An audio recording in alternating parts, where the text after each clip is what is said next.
Anyways, this is fucking great games, apparently. I'm Anthony Schultz. Oh, I'm John McDonald. Juicy J? Juicy John McD. Love me. I don't have a snazzy nickname. I've never been given a nickname. I can call you Schultzy. Schultzy was one for a long time. I forgot about that, actually. Schultzy was... God, there was another Our one. teacher said that. Well, I remember there was another one that, remember we had made that wanted sign thing for our MySpaces? Oh, yeah. Oh, God. And it had... That's a throwback. I think I was Papa John, actually. Or was I... Oh, because we did the music shit. I was Mickey D. That's what I was. Yeah, you were Mickey D, and then we did the music stuff, though. Yeah. Because it was like Dragon Force-esque. Yeah, exactly. Yeah, that was good. I forgot about that. Yeah, I remember. I did have a moniker then, though, too. I have no idea what it was. I can't remember what it was. If I could access my Facebook, I could tell you. Or not Facebook, MySpace, yeah. That's how old this is. Sorry, Tom. Fuck you, Tom! Fuck you! Whoa. You know what? He's doing well. He sold... Well, yeah, he sold MySpace for, what, how many millions? Let's just say more than I'll probably make in my lifetime. Yeah. You know what? Fuck you, Tom, but... Yeah, exactly. Fuck you, Tom. Hey, calm down, guys. Fuck you, Tom, but you made a good choice. He did, absolutely. I can't believe somebody bought MySpace for millions of dollars. Wasn't it Google? Well after MySpace was popular. Wasn't it Google that bought it? I have no idea. I don't fucking... I know it was purchased. And fact check it. Yeah. Comment about it. Hey, whoever's listening, fact check. Everything we say here isn't necessarily true. Or false, for that matter. No, it's our opinion. It's our opinion, and alcohol is involved, so... Alcohol's always involved. It is involved. Well, fuck. When Ariel and I record Sexual Bow Ties, we're fucking hammered. Like, I have to do some creative editing, like, to get that shit out. It takes the efforts of Superman up there to take care of it. Oh, you can't see what I'm doing. I'm pointing at a Superman. It's fantastic because Sexual Bow Tie in particular is very much like relationship and like family based, and it's very personal.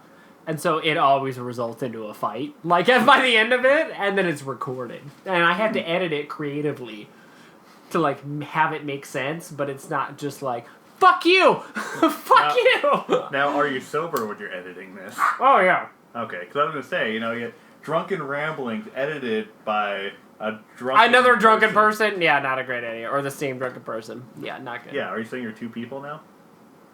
We're all two people. Maybe. Get like metaphysical. Maybe. I'm not sure if you watch Ben 10, but they have like a race called, that's an all-powerful race called Alien X, or actually, I don't know. I don't remember what it's called.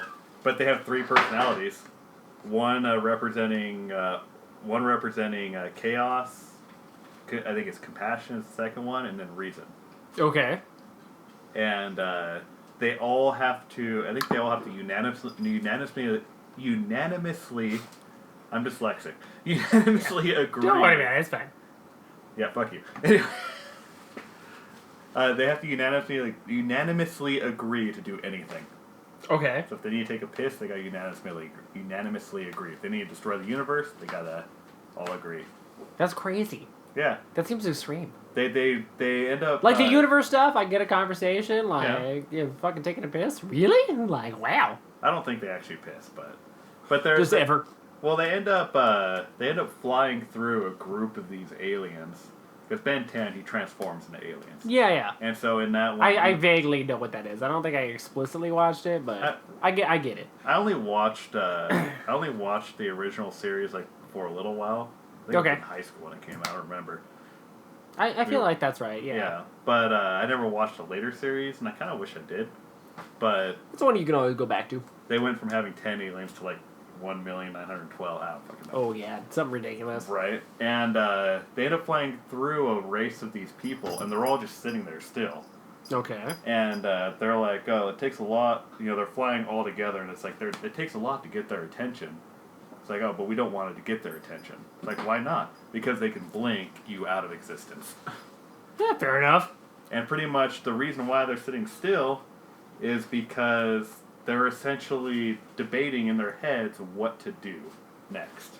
And apparently sometimes this process can take billions of years. Jesus Christ. Sometimes it can take 10 seconds. For some reason, in Ben 10, the main character, Ben, Tennyson, by the way.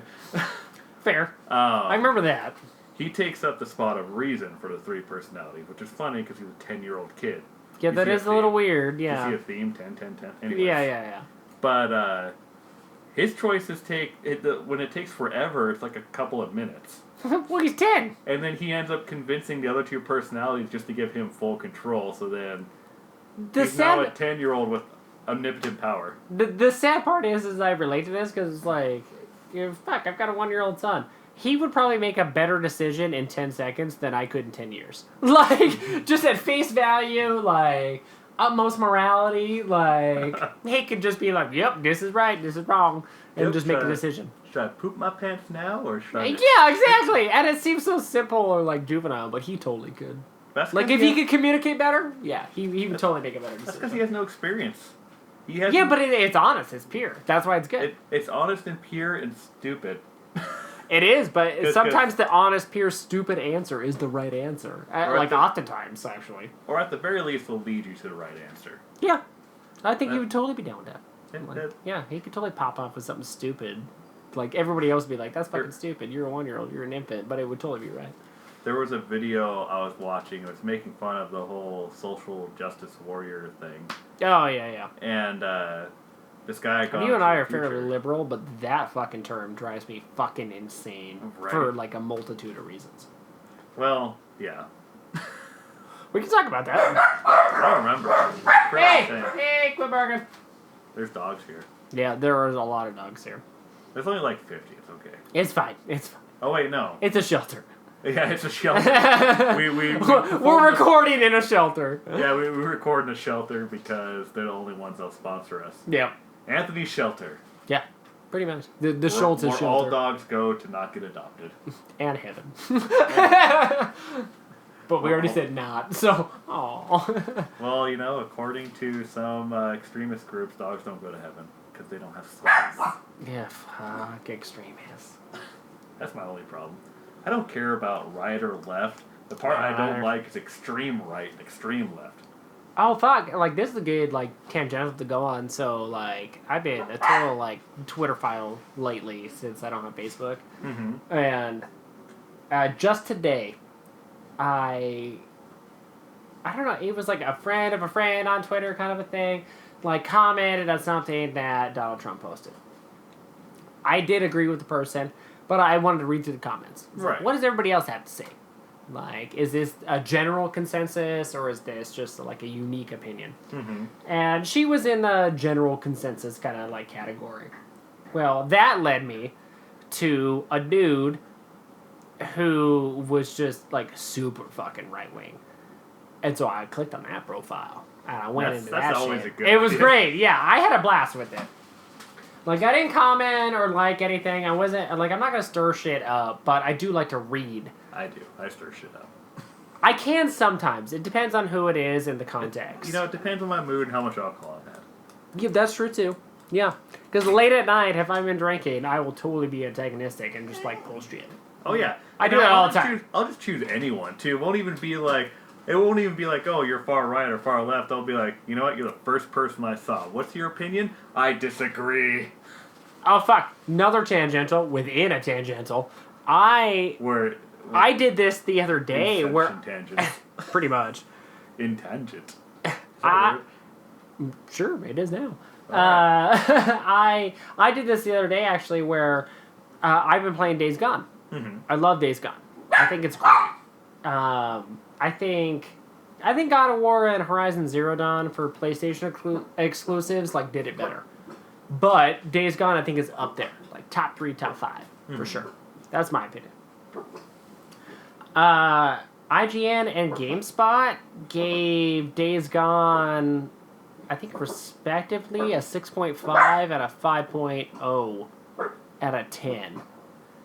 And I went back and I read those reviews, and I also read, like, the, like, comment. Hey, quit! Were they very vague? They were. What happened was, with the GameSpot review in particular, they rolled back, and it was very much like political. Okay. It was like a gender statement. Politics has no place in video games. They have their own politics. Yeah, exactly. Mass Effect. And I'm glad you agree. IGN, the review was wishy-washy, like IGN reviews can be. But they had a response video that, in my opinion, was very much like, you don't like our reviews? And it was right after Days Gone. Fuck you. Like, that was kind of the attitude. It was like, well, fuck your audience. Like, I don't really give a shit. Like, we're going to do whatever the fuck we want to do. You don't matter. And it's like, well, like, they're paying your wage. Like, and then the GameSpot one was more, like, politically charged. And that gal actually, like, stopped posting on Twitter. And she, like, kind of went into hiding for a little while. Which was a little weird, in my opinion. And, like, refused to, like, answer, like, any kind of comments or, like, back up, like, her review. Mm-hmm. And so... It's pretty much one end of the spectrum to the other type of thing. It was like, a little bit. Stand by my review, so fuck off, or... And it was kind of a... Yeah. Because I feel like if you honestly felt really good about your review, like... Like, I've worked in video game reviews... Like, I did it for, like, almost 5 years. And I had people call me out on shit. And they would respond and send me emails, and they would comment on stuff. I remember the little comic book shop thing. Oh, yeah. Fuck, I got sued for that shit. And in general, like, if I wrote it, I believed in it. And so, like, that suit was dropped, and that guy apologized. Which, he didn't need to apologize. I don't give a shit about that. But it was rightfully dropped. And my stance on it was, if you're going to write something, be able to back it up. Mm-hmm. I didn't leave, like, social media. I didn't, like, stop saying what I was saying. Like, and I didn't push it any further than what I said, also. Because I wasn't going to amp stuff up, like, on purpose. But my opinion was my opinion, and I said that. And... Well, there was one thing... I remember there was one thing that that the comic book shop had pointed out that you didn't realize. There was something you were wrong about and you didn't realize. You had apologized for that one thing, which I think was the back issue comics thing. I did, yeah. That's a good point, actually. Yeah, with that whole thing, like when I worked for the Examiner and I did a comparison of comic book shops in Spokane, they talked about how with their back issues, they upped the price by 25-50 cents or something like that to compensate for the fact that they bag and board all of their past issue comics, which I didn't think about. That's actually pretty common too. Well, and that makes sense. Yeah, and I did admit to that, and I was like, I didn't realize, like, I'm sorry, kind of a thing. Mm-hmm. And in that regard, I did apologize.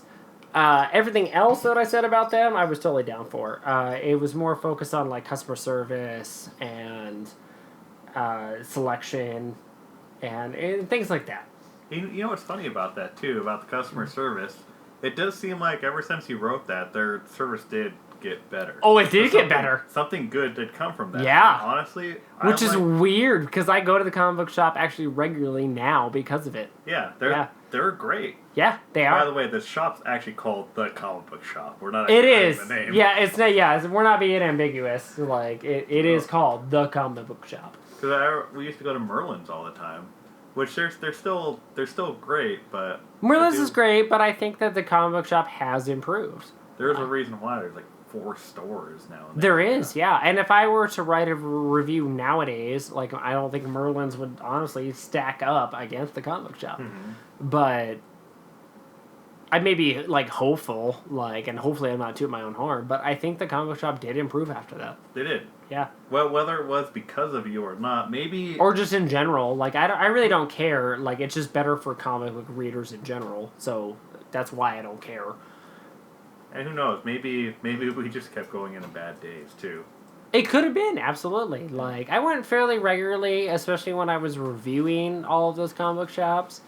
But Yeah, it did seem like that was kind of a mark, and I did get sued for it. Like, that was an interesting moment in my life. Like, it could have ruined my writing career or made That's it. a check off the bucket list. It really was, yeah. And I got sued for slander. That was the big thing. But because it was a objective but like opinionated piece, and I was a freelance writer, like it didn't stick. Mm-hmm.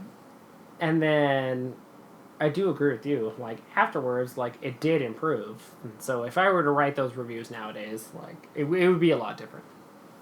And who says you can't still do a review?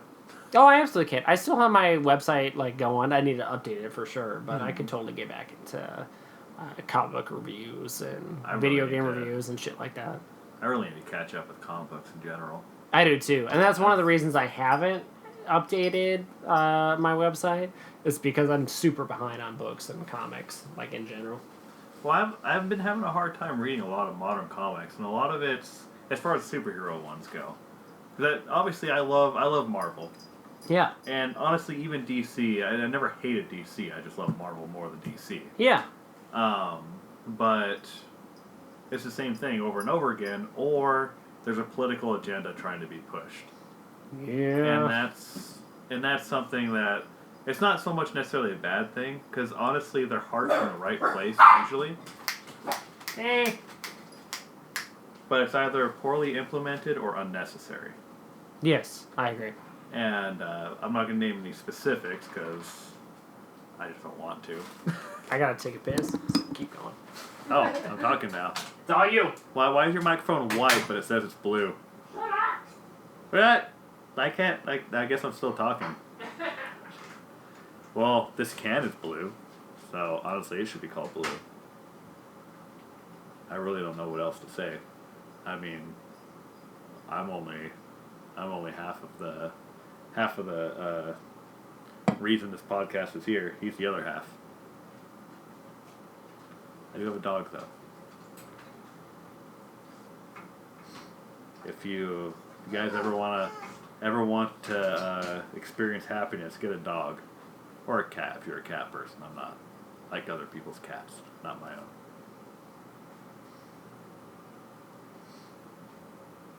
So yeah, comics.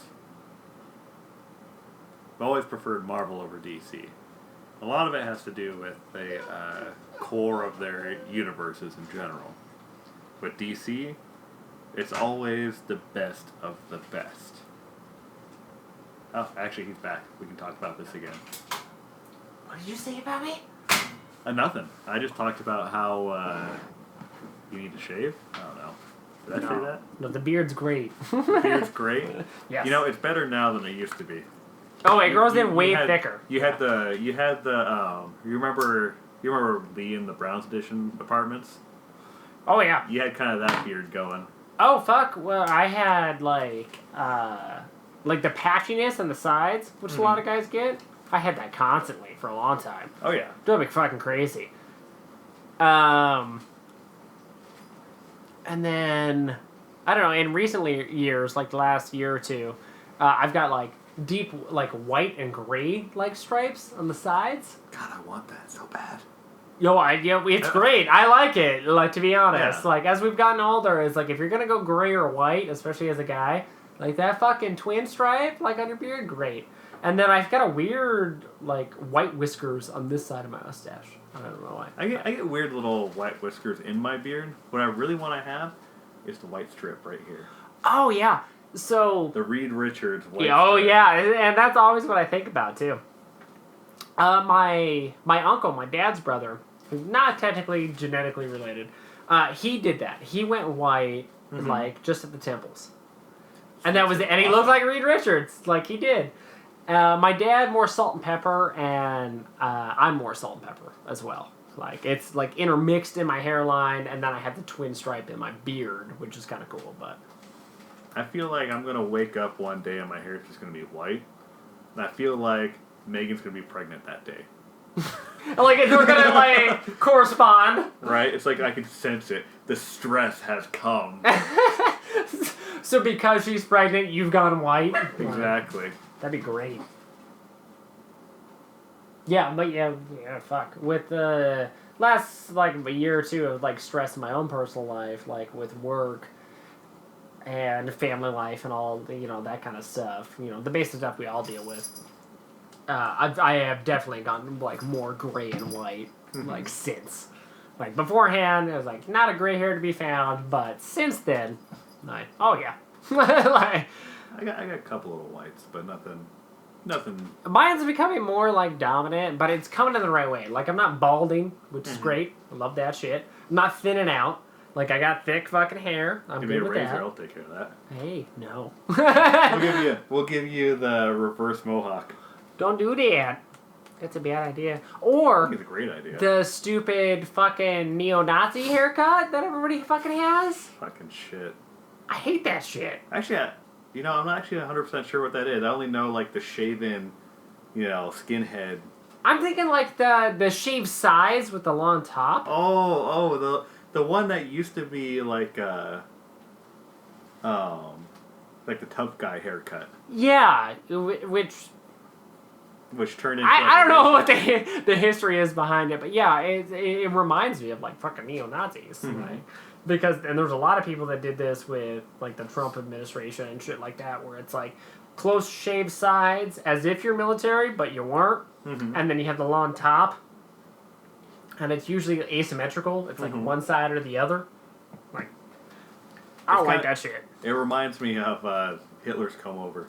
That's what I mean. Like, I think probably that's where it stems from, but it's like that it just imbues Nazism, and I fucking hate it.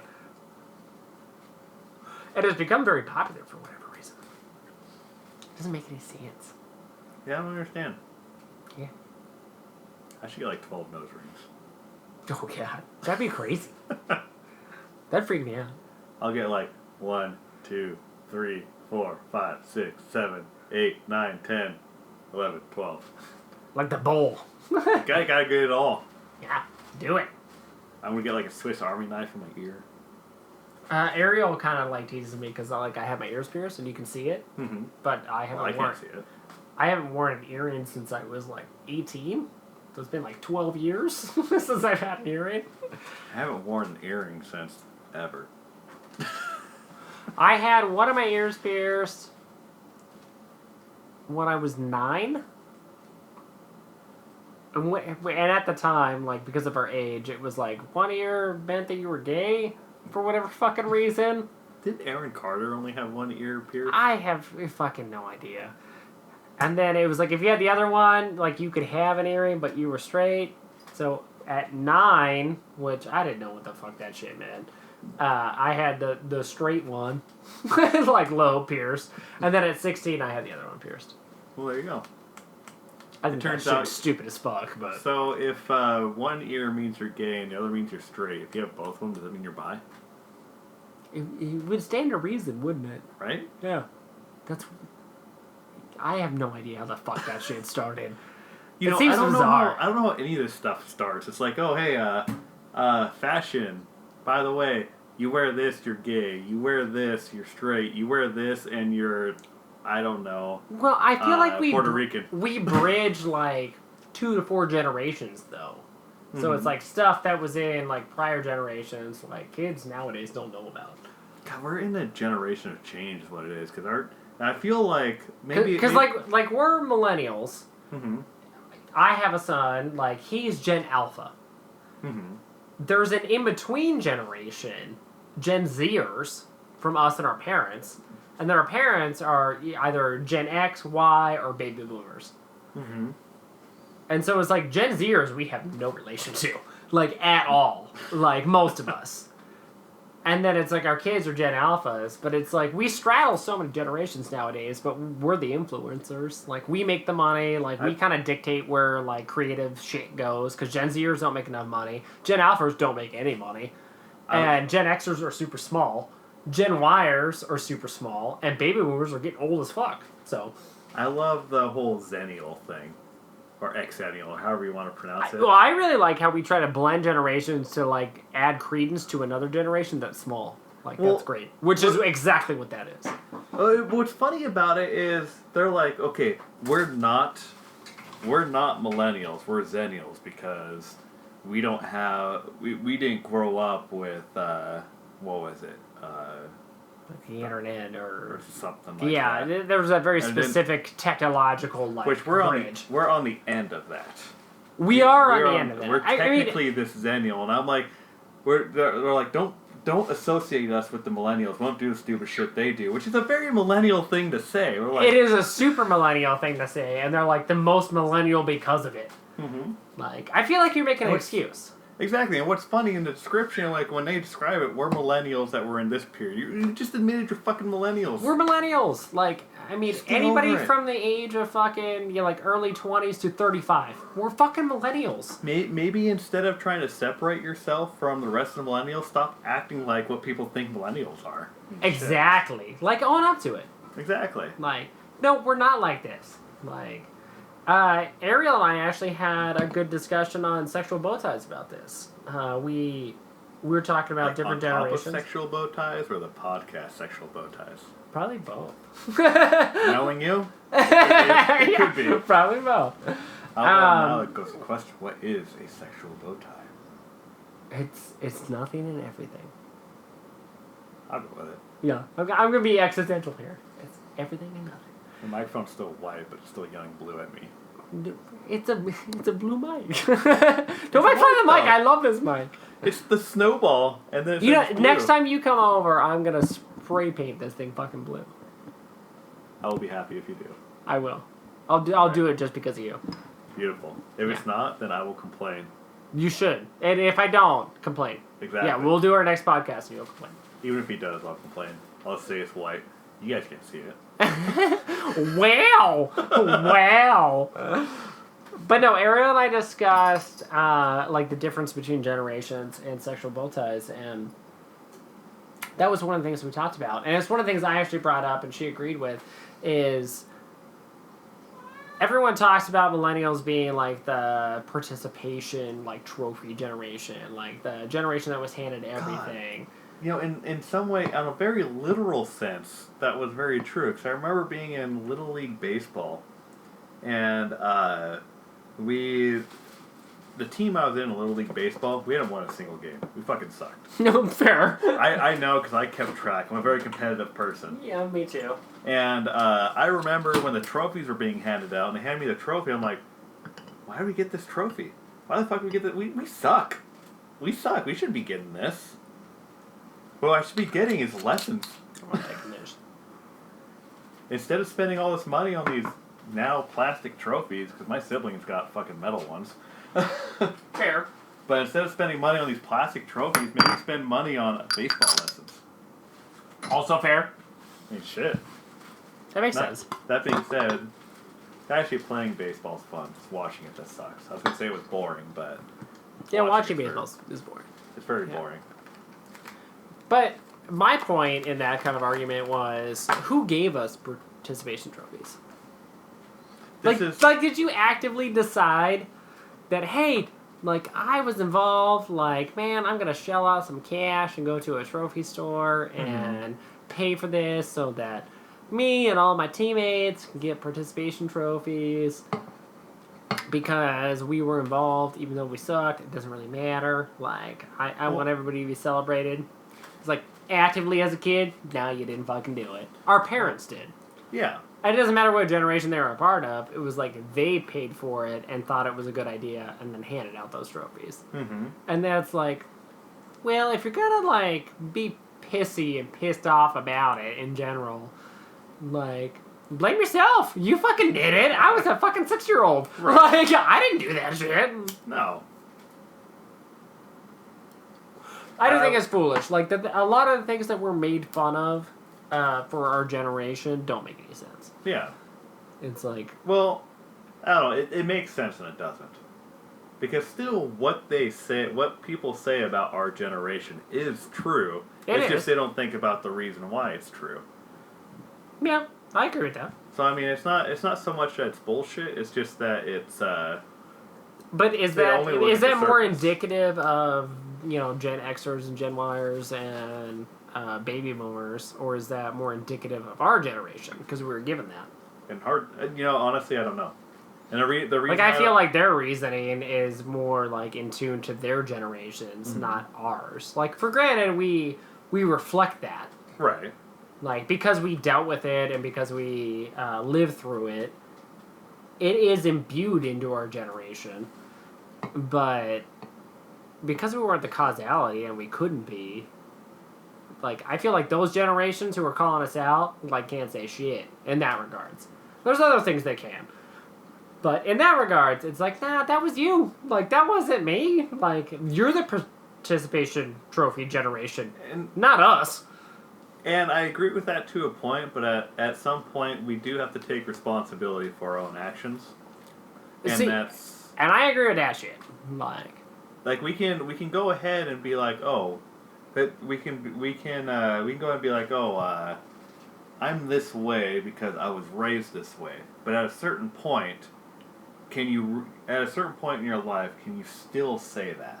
I'm not saying overall. I'm just saying in that one kind of like faucet. No. I know. It's just in general. I think there's a lot of things that our generation like imbues that is confusing to older generations, and I think we hold true to it and actually like believe in it.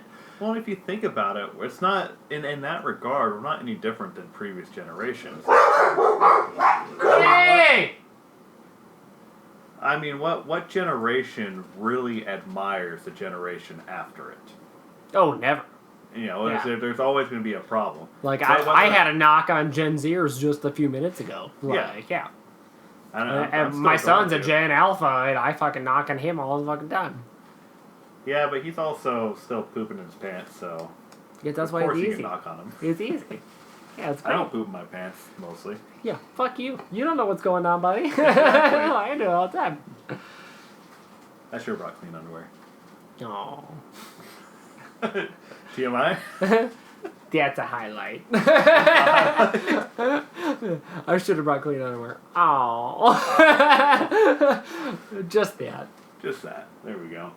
No, I agree with that kind of sentiment because I think there's a lot of things that our generation does imbue that are somewhat antagonistic and buck the trend. Mm-hmm. Probably more buck the trend. Like that, I think that's probably a better phrase. We're very socially conscious, and that may be bred into us, but we have carried that on into our 30s. So obviously it mattered to us to a certain degree. So that's our fault, and that's our burden, and our principles that are carrying forward. Honestly, with the whole socially conscious thing, part of that is we're the generation that we started with nothing and ended up going into essentially living our teenage years through the internet. Yeah. And so the internet connected us to everyone, whether they were close to us or away from us, and that made us more socially conscious in that regard. Yes. But it's no different than, you know, obviously the generation before us will be like, oh, you know, we never had the internet. We actually went and talked to people and did all this. Yeah. And it's really no different than one generation saying, oh, you have cars now? We didn't have cars. We just walked wherever we wanted to go. That's very true, yeah. What do you think about, like, the comparison to, like, the free and hippie kind of 60s where it's like we're very understanding and self-aware and, yeah, we're getting fucking high on, you know, ecstasy and, you know, all sorts of shit. Good time to me. It does sound like a good time. Stop! What do you think about that kind of generation juxtaposed with us now, where we kind of have the same kind of free spirit attitude Honestly, in a different way, for granted, but I feel like the generation before us kind of forgot. I have a feeling that every generation has a group of people like that to a degree. And it's just that group gets more and more extreme as time goes on. Or at least what we consider more and more extreme. Because really all it is a different type of rebellion. You know, the hippie phase was a rebellious phase. The punk phase was a rebellious phase. So you're talking about counterculture. Yeah, union workers, things like that. I feel like we're more in tune with the counterculture of the 60s than we are with, I don't know, the culture of the 80s. Even though we were born in the 80s. I would say we're a mix of the two, and a lot of that just has to do with us being after those two. Those are the two closest to us. You don't think that kind of perspective is because of like the decade we were born in or what we're related to?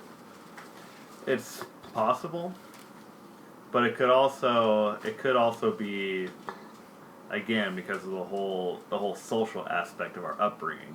Because of the internet. Yeah, because of the internet. Media. And that's the most romanticized, as far as for us. As far as like rebellious stages go, the most romanticized of the two tend to be either the hippie phase and the punk phase. True. And we probably have the most information on those because those are the most recent ones, and they were in their own stages of eras of information. Yeah, true. And that would be... That's a good kind of like drawback too, because I think the 60s are very relatable, even though we definitely weren't there. And we know people that lived there, especially our parents' and grandparents' generations. But I think the 90s kind of grunge era, and music in particular, really did affect us. Oh, definitely. I mean, the grunge era... And that is a response to the 60s and very, like, apropos. Like, I was going to say, we grew up in the 90s, so... I would say the grunge era is actually a perfect example, because that's essentially... Grunge and punk. That's essentially the hippie and punks merged together. Yeah, it's their brainchild. Yeah. Yeah. Yeah, I agree with that. Yeah. I mean, music, even, like, creativity-wise? Yeah, we'll go there. Yeah, close enough. Alcohol. Yeah. Alcohol, yo. It does affect me creatively now. Mm-hmm. Like, music in general does, but the 90s in particular, like, music-wise, it absolutely affects me. And, like, we grew up in that shit. I mean, there was, the punk and grunge movements, in particular, like, still affect me to this day.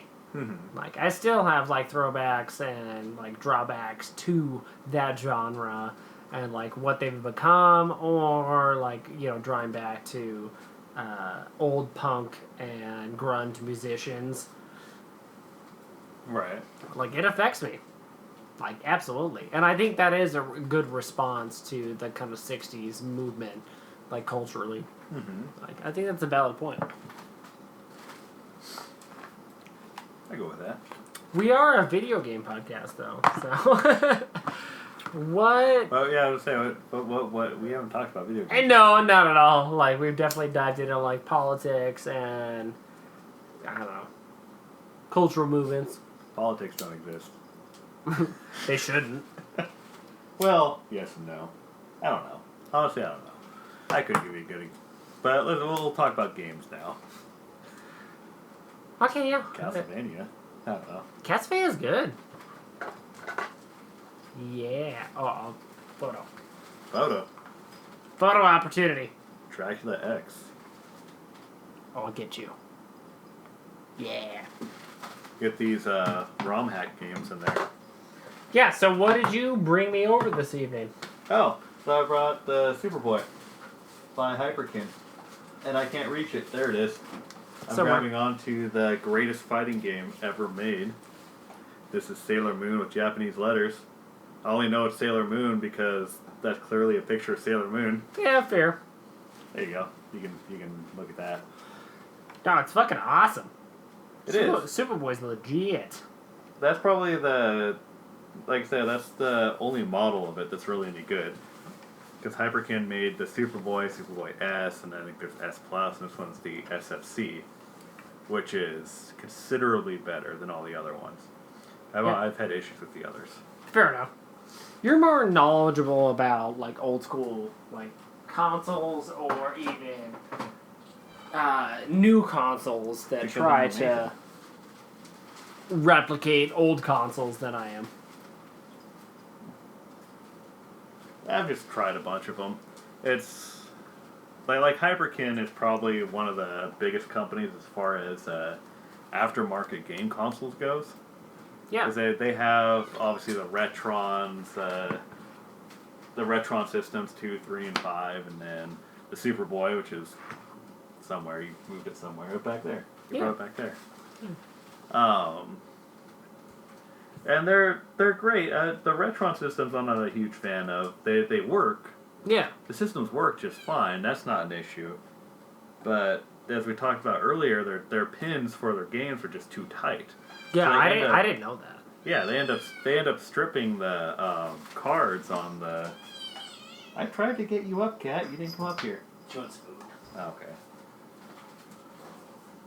But you put these games in the system, they're just way too tight. So when you pull them out, it ends up stripping the contacts on the game cards, and could permanently damage them. Yeah, I didn't know that. It's unfortunate because it's nice having being able to play your old games on like an HD TV. Yeah, absolutely. And that's amazing. That's awesome. Yeah, it's great. And then I think a lot of people, especially younger generations that are on, like, which we kind of talked about, they don't know about other, like, consoles or the big games. Like, they didn't live through that. And so they're less interested in those kind of, like, genres or, like, game consoles or that generation because they're more nostalgia-driven to, you know, the 360 or the PS3 or something along those lines. I remember going to our Comic-Con here, and I remember a kid picking up, what game was it? Dark Cloud for PS2. Oh, yeah. He picked it up, I was like, God, I haven't played this game since I was a kid. He's probably in high school or something like that. Yeah. I remember turning to him, and I'm like, you're still a fucking kid. Yeah, exactly. You know, it's like God, PS2 was generations after the systems we played as a kid. That being said, I'm pretty sure if I picked up Super Metroid next to my brother, I'd be like, God, I haven't played this since I was a kid. He'd probably tell me that you're still a fucking kid. Because he played during the days of Atari and stuff like that. There is kind of a bridge or a gap there, though. I mean, making the comparison to us when we were kids and not knowing anything about the Atari 2600 or the Commodore 64 to what the PS3 is or what the Xbox 360 is, it's a very different comparison.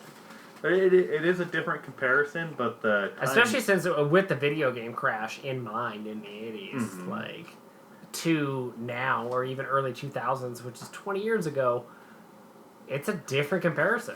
Right, it is to a point. For one, the time difference is about the same. Cause there's 10-year difference between me and that high school kid. Oh, yeah, who absolutely. we will name Steve because I just feel like giving him a name. And then between me and my brother, who we will call Jerry because why not? Jerry. But anyways, but it's true. There's definitely a difference in generations as far as the types of games that were going on. Because like with the Atari, the era of the Atari and the game crash and all that stuff, that was because of a flood of just a bunch of crappy games. It was, yeah. E.T. was a big one, yeah. Big ones. But E.T. was just the tip of the iceberg. Pretty much what it was. was. A lot of like younger audiences may not even know. Right. Yeah. A lot of it was because people were making games in their basement. Yeah. And they didn't need like a first party license to make these games, so they'd make a game and they would sell it, and people would pay $60 for these crappy games. Yeah. And they were definitely that. A lot of it was like Space Invader knockoffs. Like I have one game though, I think it was called Commie Overlords from Space. Just Space Invaders. Just fair enough. Just with a communist political charged thing. Yeah. But yeah, it was just a flood of these games. I mean, the Atari has so many games. Yeah. And I think I can think of 2 or 3 of them that are actually any good. It is a weird era in history, and like that's the comparison that I'm making is like I feel like we're talking about like thousands of people versus millions of people. And so, like, for granted, they may be the same, you know, time-wise, like, the same time period. You know, talk about 10 or 20 years on either side of the 90s. Mm-hmm. I feel like if we go before then, we're talking about a few thousand people. I feel like if we're going afterwards, we're talking about a few million people. So that escalates, like, the importance or the difference between each era. Well, and what's a good point there as well is the number of games compared to the number of people. There were probably more. I wouldn't be surprised if there were not necessarily more Atari games than people who played the Atari, but as far as the ratios go, 3 times as more Atari games than there are like 3 times as much. We'll say 360 games per people. Yeah. Per person. I would agree with that. Yeah. Because it was. I think the only other console kind of in like modern era would be like the Wii. Mm-hmm. Like I think the Wii had a shit ton of fucking games. You know, I don't think it was any more or any less than PS2. PS2 had a shit ton of games. PS2 did have a shit ton of games. games. And PS1 did as well. I honestly, thinking about it now, I mean, all these systems from the 90s had a shit ton of games, and then early 2000s. Relatively speaking, yeah, they did. Like now, we have a lot less games. A lot of it's because the game prices themselves have not gone up, but the development for games has. Yeah, which is interesting. Like. Yeah, technically they've gone down if you consider inflation. Yeah. An Atari game back in the day was $60. Yeah. And how much would that be considered now? Like in the 90s with the 64 and the Dreamcast and the Saturn and the PS1, it's like there was oftentimes those games for $80-$90. Yeah. Like, and then it didn't. There wasn't like a set guideline or regulation for it. It just was like this game to that studio or publisher was worth $80, so they sold it for that. I will say this: it's very easy to criticize games now because back then, because of the price of games, and the fact that we were kids, obviously. Yeah. When games were bought for us, because we didn't buy them, people bought them for us typically. True. Yeah. When they were bought for us, whether it was a crappy game or not, we learned to like it. Oh yeah, absolutely. Yeah, because you weren't hopping online and thinking that this person's gonna agree or not agree, and I can talk with this person about it and like kind of judge whether it's a good game or a bad game. It was like whether it was a personal investment or not, it really was because it was like involved in your family structure. Like it was a personal investment to your family.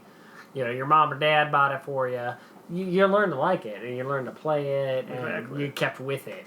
Like no matter what, because it was like, oh, mom and dad spent $80 on this stupid platformer or fighter game. I'm gonna like it because this is the game I fucking have. Right, I was gonna say it's probably more for a selfish reason. It's like, well, they're not gonna buy me other games. I need to learn to like it, like exactly. You said. Yeah. Except for Dr. Jekyll and Mr. Hyde for the NES. That game. That game should be thrown into. I still have no idea how to play that game. There's some. Oh fuck! Like along that vein,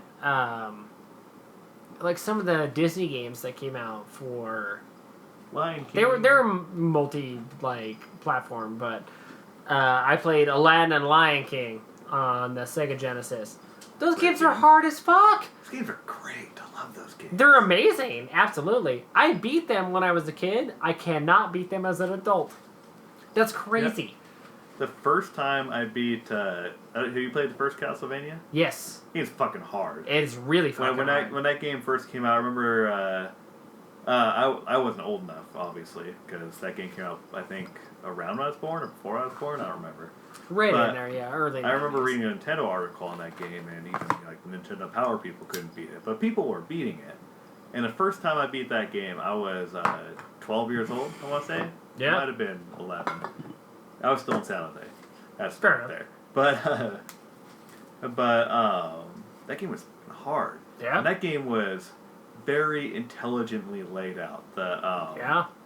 Because it was meant for adults, but sold to kids. Well, it's not because video games in general were sold to kids. Well, yeah, but they were adults making them, and they were making games for adults before it was acceptable for adults to play games. Well, you know, it's not even so much that. Like when the game's intelligently laid out, like Castlevania, where the enemies were placed in what seemed like unfair positions until you actually played through the game. It was all in an effort to all in an effort to stop you from rushing through the game. Yeah. And because you're paying $60 for a game, they need to justify why you're paying that $60. So in order to have to extend the time, and for those old games, it was through difficulty, so through careful planning. Fair enough. I can see that.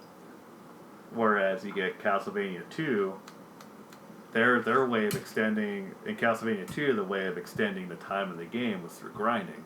Yeah. So you end up grinding hearts to purchase things. Well, fuck. Years later, when I was in my early 20s, I played Chrono Trigger. That's a hard fucking game. You know, it's actually a pretty short game too. It is short, Yeah, for granted, but it is difficult. Like I remember being super frustrated at the game, and I was like 21 at the time when I first played it. Mm-hmm. I was like, man, I am not used to old style games, even though I grew up in that generation. Like, things had changed so much. Like, while I was playing Chrono Trigger, I was playing Call of Duty Modern Warfare 4. Mm-hmm. Like I was playing those simultaneously. Like, and they're not the same thing. No, they're very different. They're both video games. You know, you can make that comparison, but they're very much different mindsets. They are. God, I loved Chrono Trigger as a kid. Chrono Trigger is great. Like, one of my favorites. I used to think that was like a 20-hour game at least. Yeah. But, you know, I figured out, because I was playing it a year ago, and I figured out there's not a whole lot of side BS in that game, but there is some. Yeah, and if I didn't go around trying to search for everything and I just played through the game, beat it, which honestly wasn't that bad, because you don't have to grind in that game. It's very... As long as you're not running away from every battle, you don't have to grind. Yeah. It was about 8 hours.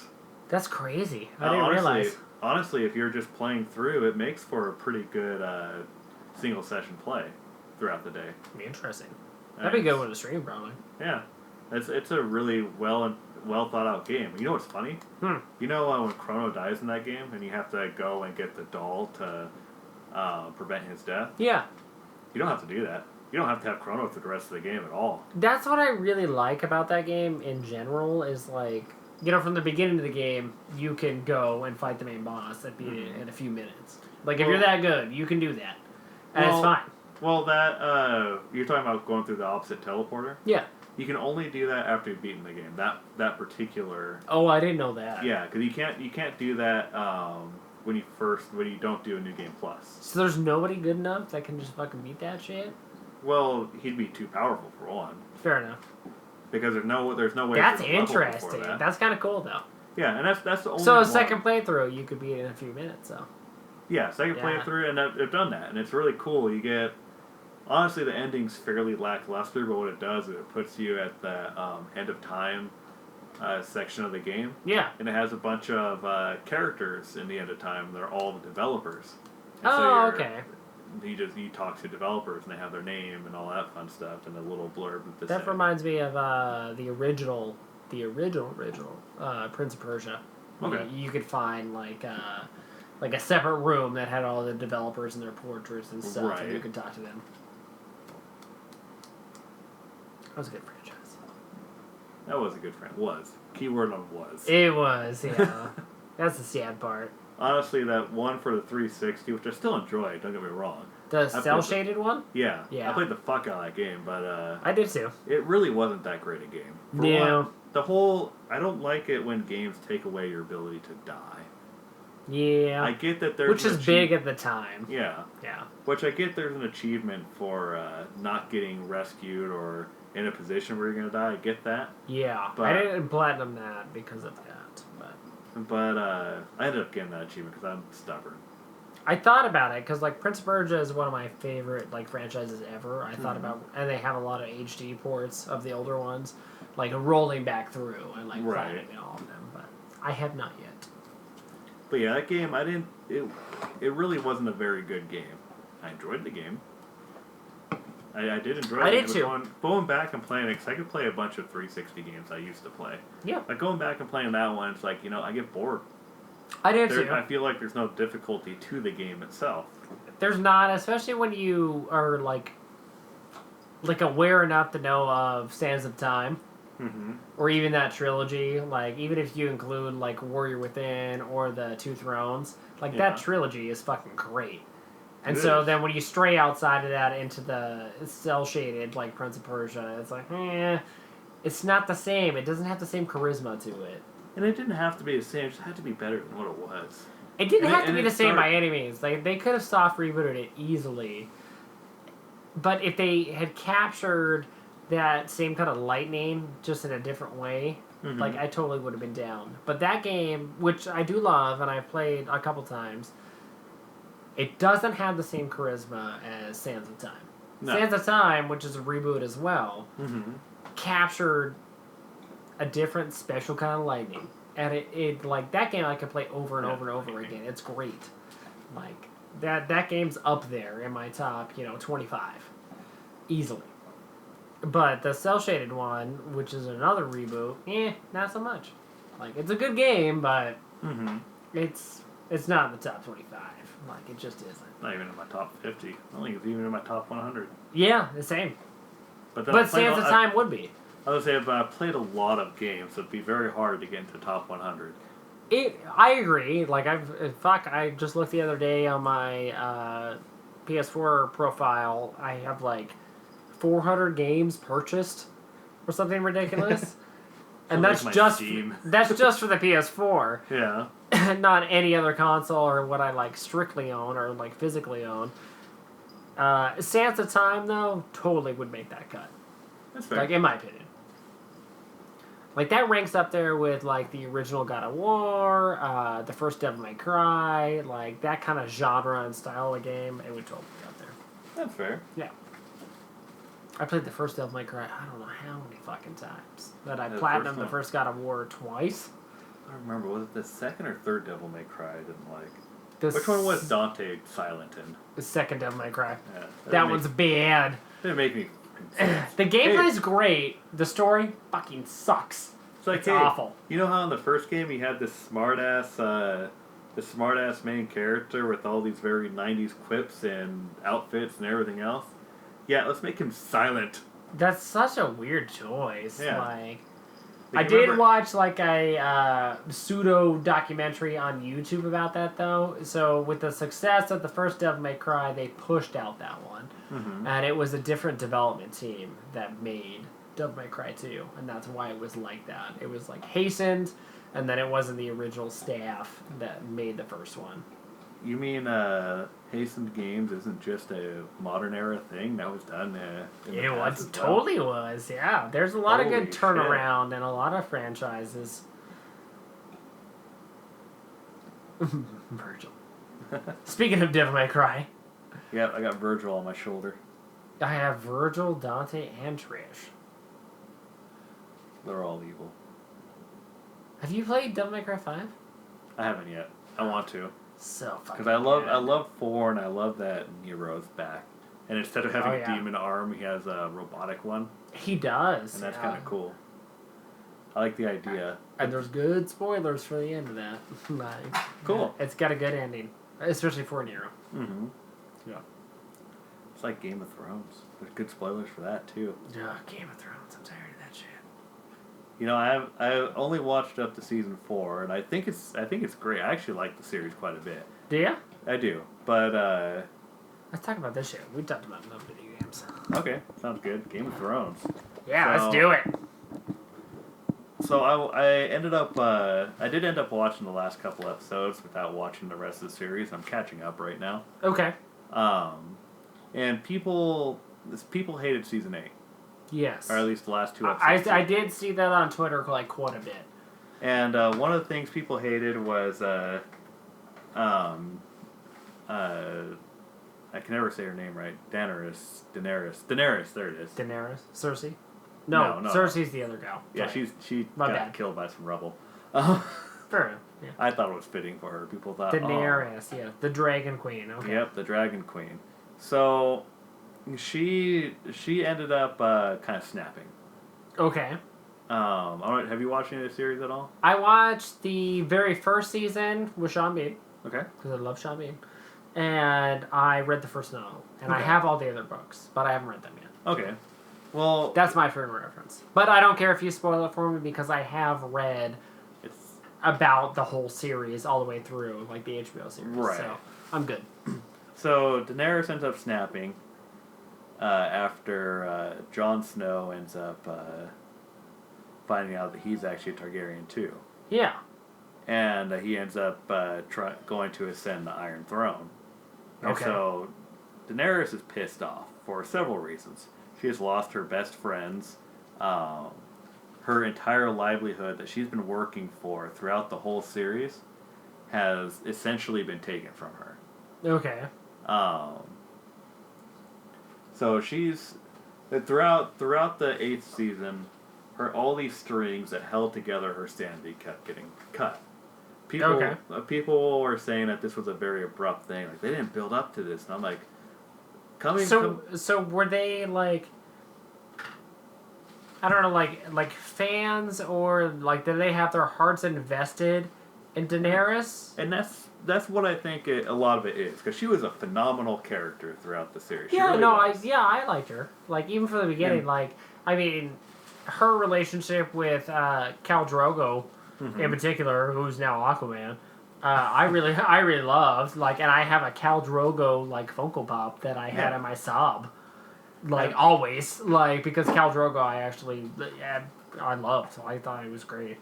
Yeah, and that was like in the middle of all of her tragedies, because she was... And that was very early on. Obviously, Yeah. I'm a neophyte, but It was very early on in the middle of her tragedy. That's the funny part. yeah, She was sold to this guy as a wife, and at the beginning... shady ass brother who gets killed. Right? Well, he deserved to die. Well, he was a shady ass motherfucker. He did deserve to die. Yeah, he was. He should have been killed by some rubble. Yeah. But anyways, so she gets essentially sold as a wife to this guy, and at this point, Drogo was pretty abusive to her. He was, and there's the language barrier and the cultural barrier. Mm-hmm. Yeah. At this point, she was a sex toy, and that was about it. Yeah. And Sex then- slave. Yeah. Yeah, and she not even a sex slave, just a toy. Like, I would even go less than that at that point. Fair enough. And so she ends up winning his heart, and on the opposite end, And that's when I stopped watching too. By the way, is like when Khal Drogo died because they had a relationship together, and like she loved him and he loved her, and then he like dies and the whole like tribe disbands. I was like, fuck this shit. Like, I knew the whole series was gonna be this way, so I was like, I'm done. Oh yeah, the whole series was pretty much about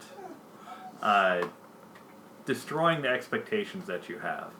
Which I like narratively as a writer. I'm down with that. And to a degree. And with Daenerys, people had this expectation that she was essentially going to ascend the Iron Throne. And ascend the Iron Throne with Jon Snow as her husband. Yeah. You know, towards the end there. That's the stereotypical expectation, like you said. Right. Yeah. Which, if you know anything about Game of Thrones, nothing about it's very stereotypical. No. It subverts expectations very easily.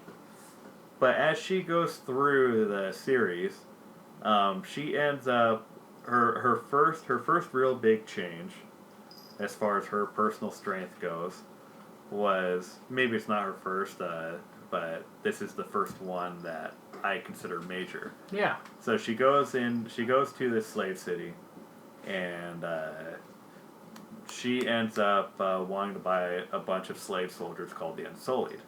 Okay. And so she says she'll trade one of her dragons for all of their soldiers. Wow. Every single one of them. And so the slave owner agrees and takes the dragon, and then as soon as she reveals that she can speak his language and all that, knows he's been calling her bitch and whatnot. Yeah. Tells Bait and switch. Exactly. Tells the dragon to kill him. Oh, so it's a setup. Yeah, and it tells all the Unsullied that she's now got control over to kill all the slaves. Slave owners. Okay. Anyone who holds a whip, all that fun stuff. Yeah. Which is where she got the name Breaker of Chains. Oh, I didn't know that. Yeah, Okay. she was Mother Dragon, Breaker of Chains. It's got a whole bunch of different subtitles because subscript. Yeah. But okay. Didn't know that bit. And she ends up crucifying. She ends up crucifying a bunch of slave owners. She ends up burning down entire cities. So, in your opinion, this is the first kind of evolution where she changes because she's crucifying these people and has set up and these are all these slavers, and they're bad people, so it's all easy bad. to digest as an audience, but they're very still a bad change. People. Yeah. But it's clear at this point she's not a stranger to brutality. Okay. Yeah, she's willing to do so. Yeah, she's willing to go that far at this point. And she ends up taking over the area, and she ends up finding out a small consequence of what she's done. And it's not really so much that this is a horrible thing. What it is a guy comes up and wants to essentially be owned by his previous owners. Oh, because he was a tutor to their children. He was essentially, to him, he was part of their family, loved their children, wanted to continue teaching their children. Yeah, he was all that. An accepted slave into the family, right. kind of a thing. So he felt like family. And she ruined that. Yeah, and she was very confused by this. Like, why would you want to do this? It's like, I did all this good. Why the hell do you want to do this? And she didn't. Because he was treated with respect to some degree. Or at the very least, as a slave. Whether he was treated with respect or not wasn't really shown, but he was attached nonetheless. Okay. Wasn't abused enough to be jaded. Right. Yeah. So, she ends up agreeing to it, but it does bring up another moral question for her. Okay. At least for a little bit. It didn't seem major in the series, but to me it seemed like it was a major it's an ethical question for her. And so, fast forward to season 8. Mm-hmm. She's lost her best friends. She's lost her reason for doing all the stuff she's done in the past, which was essentially ascend the Iron Throne, take the place of her father, who was the Mad King. Yeah. That I knew about. Right, and Jon Snow ends up finding out he's part of that family as well, so he goes to try and ascend the throne. Okay. And ends up leaving her because right now they're family. Although if you've watched the series, incest is not really not really a taboo subject as it should be, but right. But I was honestly curious about that, to be honest. Right, and so she's lost her friend. And Jon Snow, honestly, in the entire series, what I knew of him in the beginning, I loved the best. I did and I didn't. I knew he was going to end up being the hero in the series, to a point. See, I didn't know. I had no idea because they subvert expectations so readily. Mm-hmm. I honestly had no idea. And to me, I thought I always realized. And to me, I thought that was one of the only cliches in the show. He was this person who was kind of the black sheep in his family because of how he was born. He was a bastard. The black sheep of the black sheep. Yeah, the black sheep of the black sheep. Yeah, I get that. That is very. You would expect that. Right. In a narrative. And throughout the series, he was you essentially, because of what's happened in the series before, you're essentially waiting for him to die. Yeah. And everyone else. Right, and he never does. Yeah. That's the thing. There's a point where you think he's dead. And True. then the next season they find out he's alive. He's not actually dead because he's a badass. Fair enough. I actually like Jon Snow, and I like the actor. I can't remember his name. Kit Harington, I think his name was. Yes. Yep, that's right. I think he did a really good job, despite his constantly constipated face. Yeah, very stoic. Right. Yeah. But with back to Daenerys, who, by the way, was also amazingly portrayed throughout the series. Yeah, she did a really good job. Even at the end, where everyone hated the character, thinking, this was very out of character for her. But what I say to those people, what I think they should do is watch through the entire series again, and they would see her slowly start to change. With that in mind, what do you think about like the petition going around to reshoot season 8 of Game of Thrones?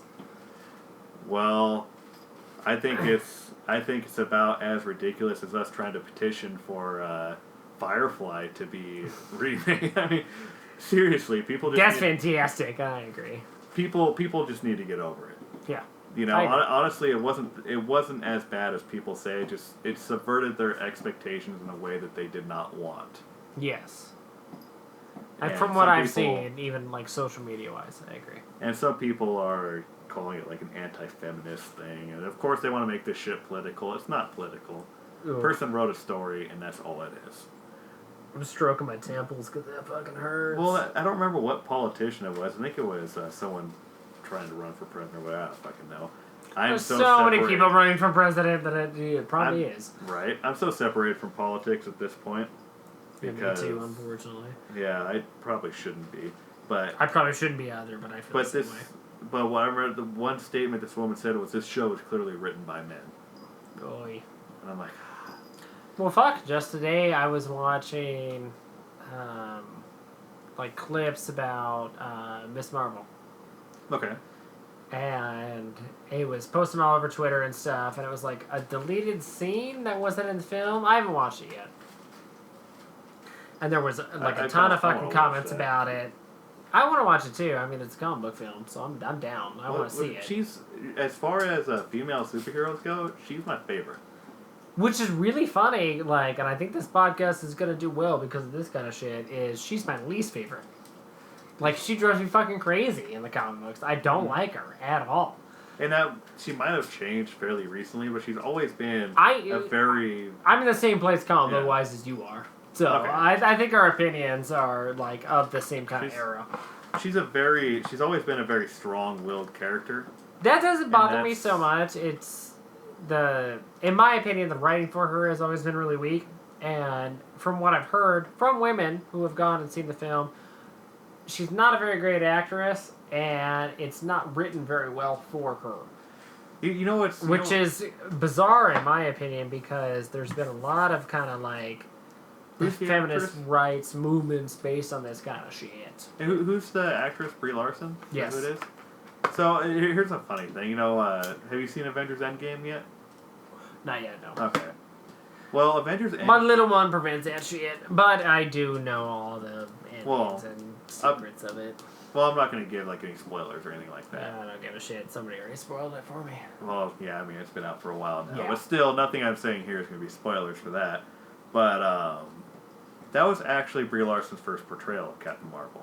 Yeah, I knew. Yeah, filming-wise, yeah. Yeah, the Captain Marvel movie actually came out after that, and I thought that was interesting. It is interesting, but to have somebody like my sister, Caitlin, for example, who's a very stoic person, very intelligent person, very much like a staunch feminist and a woman. Mm-hmm. She's in her early 20s now. God, is that old now? Yeah, she's ebbing up on 22. Jesus, she's already drinking age? Yes, she turned 21 last December. God. But Riley? 15. God damn, nerd. Yeah, it's crazy. I don't think I've seen Riley since he was 10, to be honest. I had Riley and Caitlin over to stream Days Gone when I had my niece over, Addie, just a few weeks ago. Mm-hmm. It was kind of surreal, because, Addie is Ariel's niece, but we've had her over regularly. And she's 12 or something like that, or 11, right in there. But it was when we had her over first, Ariel and I have been together 6 years, 5 years. She was, 5. Yeah. And then with my siblings, I sporadically hang out with them or talk to them. To have my sister come over who's almost 22 and my brother who's 15, who's ebbing up on me height-wise. It's oh shit. God, he's taller than me then, probably. I'm a little man. He's probably a couple inches shorter than you still. Think so? Mm-hmm. He's not as tall as me. He's a good, head or two shorter. But he is getting taller. But talking to my sister about Miss Marvel in particular. Mm-hmm. I asked her. They're huge comic book nerds. And I guess I specifically asked my mom. I was like, have you seen Miss Marvel? Like, have you and Roy, my mom's husband, seen Miss Marvel? They're like, no, but Caitlin, my sister, and Riley went and saw it. And my sister, who, again, very intelligent, very stoic, very much into, feminine rights and things along those lines. She's very, like, consciously aware and socially aware of that kind of stuff. Right. Was like, she's a bad actor. Like... Actress. Oh. No, that is actually, like, more sexist than not. Like, because the general term is just actor. Actor is, like, non-gender. Okay, and that's fair. I don't know things. I didn't know that until a few years ago, so... I'm peddling bullshit, is what it comes down to. I'm always peddling bullshit. This is me. But I was interested in her take on it. I haven't seen it, but she was like, she is not a good actor. Like, she... in comparison to a lot of the other, like, big actors that are in the MCU, like, she did not do a good job. You know what's funny is and I thought that was interesting overall. Like, again, I haven't seen the film, but everybody is lashing onto this film as like a feminist kind of movement. And then just today I saw on Twitter where it was like a deleted scene, and everyone was just hemming and hawing about it because it was like, oh, this is like feminine empowerment. And it was Miss Marvel, who has superpowers. And a guy came up to her in this deleted scene who was a fucking douchebag. Like, not gonna lie about that. A fucking asshole. The stereotypical toxic masculinity kind of, like, moniker, like, attached to this guy. Yeah. Like, he was totally feeding that stereotype in part. A woman with superpowers, and he doesn't really cross the line too much.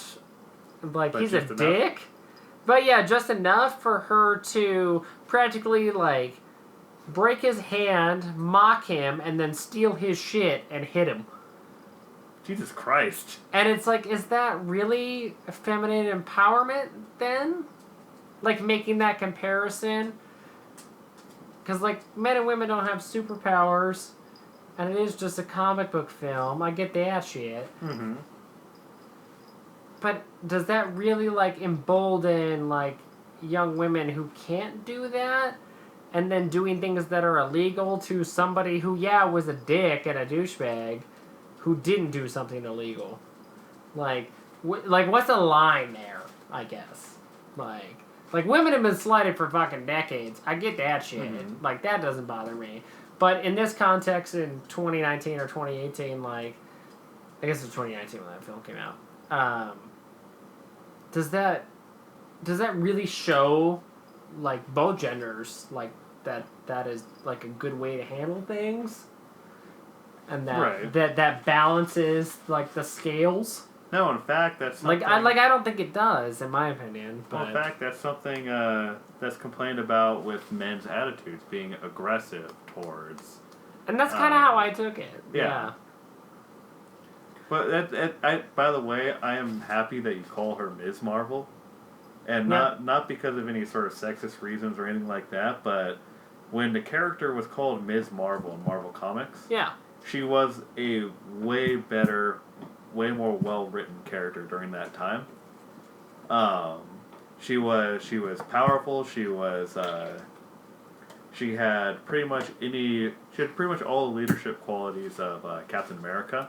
Yeah. But without the kind of Boy Scout attitude. Fair enough. And she was a very well written character during that time. And I feel like ever since she decided to take the name Captain Marvel, or whoever decided to give her continue the name Captain Marvel. That was a copyright dispute between DC and Marvel, but yeah. Well, that was a copyright dispute long before that ever happened. It was decades before. That was like 70s. Because they had another superhero called Captain Marvel who was part of the Kree Empire. That as well, but then there was the copyright dispute with Shazam. Yeah, well, that's the character that was involved with that. Well, what's funny is... but it was decades before, you're right. That was a very complicated thing, because actually Captain Marvel, the Shazam Captain Marvel, that was actually before... The copyright issues, I think, was actually before Marvel had made their Captain Marvel. Because it was just it was just the name Marvel. But when Captain Marvel was made, it was before DC Comics had acquired the character. Okay. It was, I can't remember, I want to say it was Boom Comics, that's probably wrong there. But one of the off-brand ones, like Boom or Dark Horse or whatever. Yeah. Right. So what was funny was, it's this character who was created by, who was created or at least developed in this other comic book company, ended up being owned by DC, and then later the name actually owned by Marvel. Okay. And that was a very complex situation. Yeah, that does sound like complex. I call her Ms. Marvel because I remember growing up in the 90s specifically. There was Miss, Mrs., and Ms. And for whatever reason, Ms. was like frowned upon when we were kids. At least that's how I remember it. Mm-hmm. Well, it was supposed to be... And I thought even at the time as a little kid, like, they just all had specific meanings. Like, I didn't really know the difference between connotations and denotations. And so for me as a little kid, it was like I just took the denotations. Like, this specifically means, like, you were married, you're in between, you are married. Right. And so I always thought it was more, like, respectful. And I probably got that from my parents. Like, I don't know where exactly it came from. But Ms. never, like, offended me as a little boy. Or I thought it was weird. It was just like, oh, this is a woman who doesn't want to dictate either or. Right. Like, that makes sense to me. And I had teachers and stuff growing up that went by Ms. And I also had teachers who were married who went by Mrs. And I also had young teachers who weren't married who went by Miss. And that hierarchy... It's not a hierarchy because they're all equal, but it just made sense to me. Yeah. And so, like, I'll say Ms. Marvel because, especially in the context of now, like, it makes sense. Like, I feel like that was one of the first kind of, like, gender or, like, kind of sexist movements without even people realizing it. It was women very clearly, like, dictating, like, no, this is how I feel in my place in society. Right. Like, no, I'm the wife to somebody, or, no, I'm single, looking for a husband or a spouse.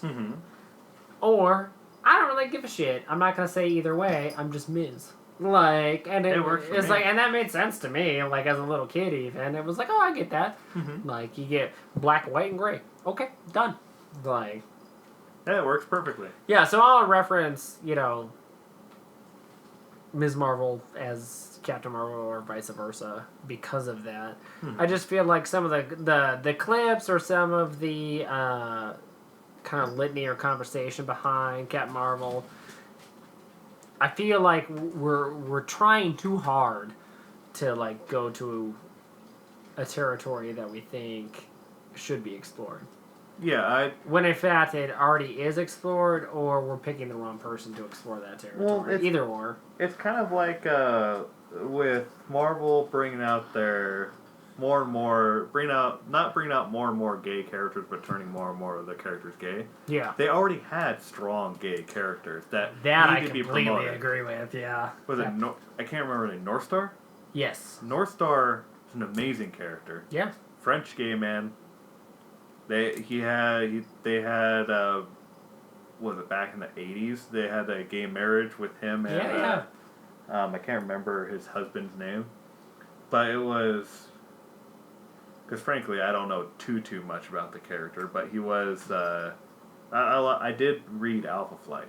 Yeah, and he was a good character, and I kind of wish that I did know more about the character. Yeah, because but I don't, because Marvel didn't want to push him. Yeah, and I agree. Like, you're more of a Marvel fan just in the same way that I'm more of a DC fan. And I felt the same way about that. So, like, DC pushed a DC, like, gay marriage wedding recently, within the last, like, 5 years. And it was a big thing, and it was an event, and we're gonna show you all this like artwork and splash images, like we're in support of the LGBTQ community, like here it is. And it was like, wait, fuck you. You have Apollo and Midnighter, fucking badass fucking characters. Mm-hmm. I'm a straight dude. I love Apollo and Midnighter. They're great, and I've always followed them no matter what comic book series they're in. They were Wildstorm initially in the 90s and were gay and have always been a couple. And it's like, why did you pick the Golden Age Green Lantern to do a wedding issue when you could have just focused on Apollo and Midnighter from the 90s? Like, fuck that shit. I gotta pull up this character.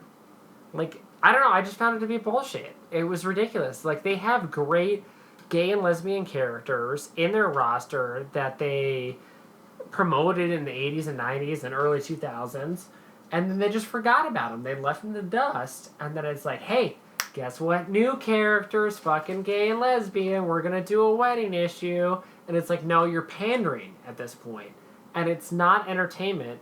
You're just trying to pander to a specific group of people when you easily could have gone back on your laurels and your history and been like, hey, these great characters who've been around for 20, 30 years have always been gay, have always been lesbians.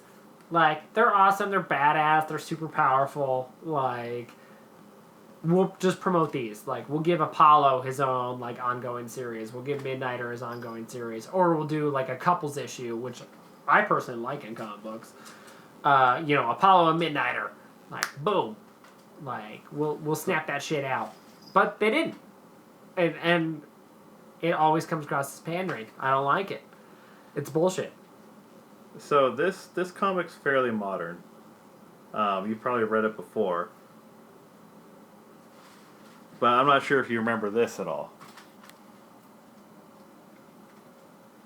So that's an alternate universe Wolverine and an alternate universe Hercules. Oh, he's no, actually, I don't remember that it's one. actually the most powerful version of Wolverine, because his claws are made out of the Uru metal that Thor's hammer is made out of. Oh, okay. No, And- I haven't read that actually. And it's a version of Wolverine in another universe that's gay. And I'm a huge like Wolverine buff. Yeah, and it's like a really cool Wolverine. He's really badass, and it was actually very well done. And Hercules, who is very much doesn't care about any of that. He's Greek. He's a fucking god. He doesn't care. What's funny in this comic? So Wolverine and Hercules end up sharing this kiss and revealing that they are a couple. Yeah. Zeus is pissed off. Zeus is absolutely pissed off. Not because Hercules is going for a guy. He doesn't care that Hercules Is it because he's not a Greek god? Or a god? It's because he's going for a mortal. Yeah, okay. And I'm like, that's awesome. That makes sense. I really like how they played that whole thing out. And it's like recently, within the last 5 years, they had Wonder Woman and Superman to get together. Mm-hmm. And they like juxtaposed their powers and their relationships within their own like mythology or hierarchy. I thought that was fucking awesome. Like, and that's a straight couple, but it was interesting how they did it. It was like some of the most like overpowered or superpowered like claws. Heroes. Oh, that's badass. Right? Fucking gold looking. Yeah, that's claws. cool. I haven't read that. That's an evil Xavier, by the way. There's always been an Just evil cuts his Xavier. fucking head off. But having Superman and Wonder Woman. There's some sexy shit right there. Look at those abs and that hair. It's Wolverine. I know. Wolverine and Hercules. Yeah, if I were gay, I'd go for that. Oh, fuck yeah. Just don't claw me. Right? Just don't I want my organs intact. Don't panic. You know what? If it's the last moment of my life, Yeah, fair. I'll take that. if you're gonna do it, make sure that's it. Yeah, just there. Dude, even Hercules got a shit ton of hair going. Oh, yeah. He's Hercules. He's Greek. Dude, I like how Wolverine has the God, what's Nick Fury's sidekick in old comics. can't remember his Oh, name. fuck. Redhead. Yeah. He has that same... Dum Dum Dugan? Yes, he's got yeah. the same fucking mustache. He does, Great. yeah. I love that. Make me draw back in comic knowledge. I haven't written about that shit in years. God, no kidding. No, that was an awesome version of Wolverine. It's a great addition to the multiverse. That's cool. I didn't know about that, actually. Yeah, it was... I just don't like it when they specifically add either comic book, like, company, the big ones, either retcon a character into being gay or create a new character to specifically be gay, because I think it's pandering to an audience.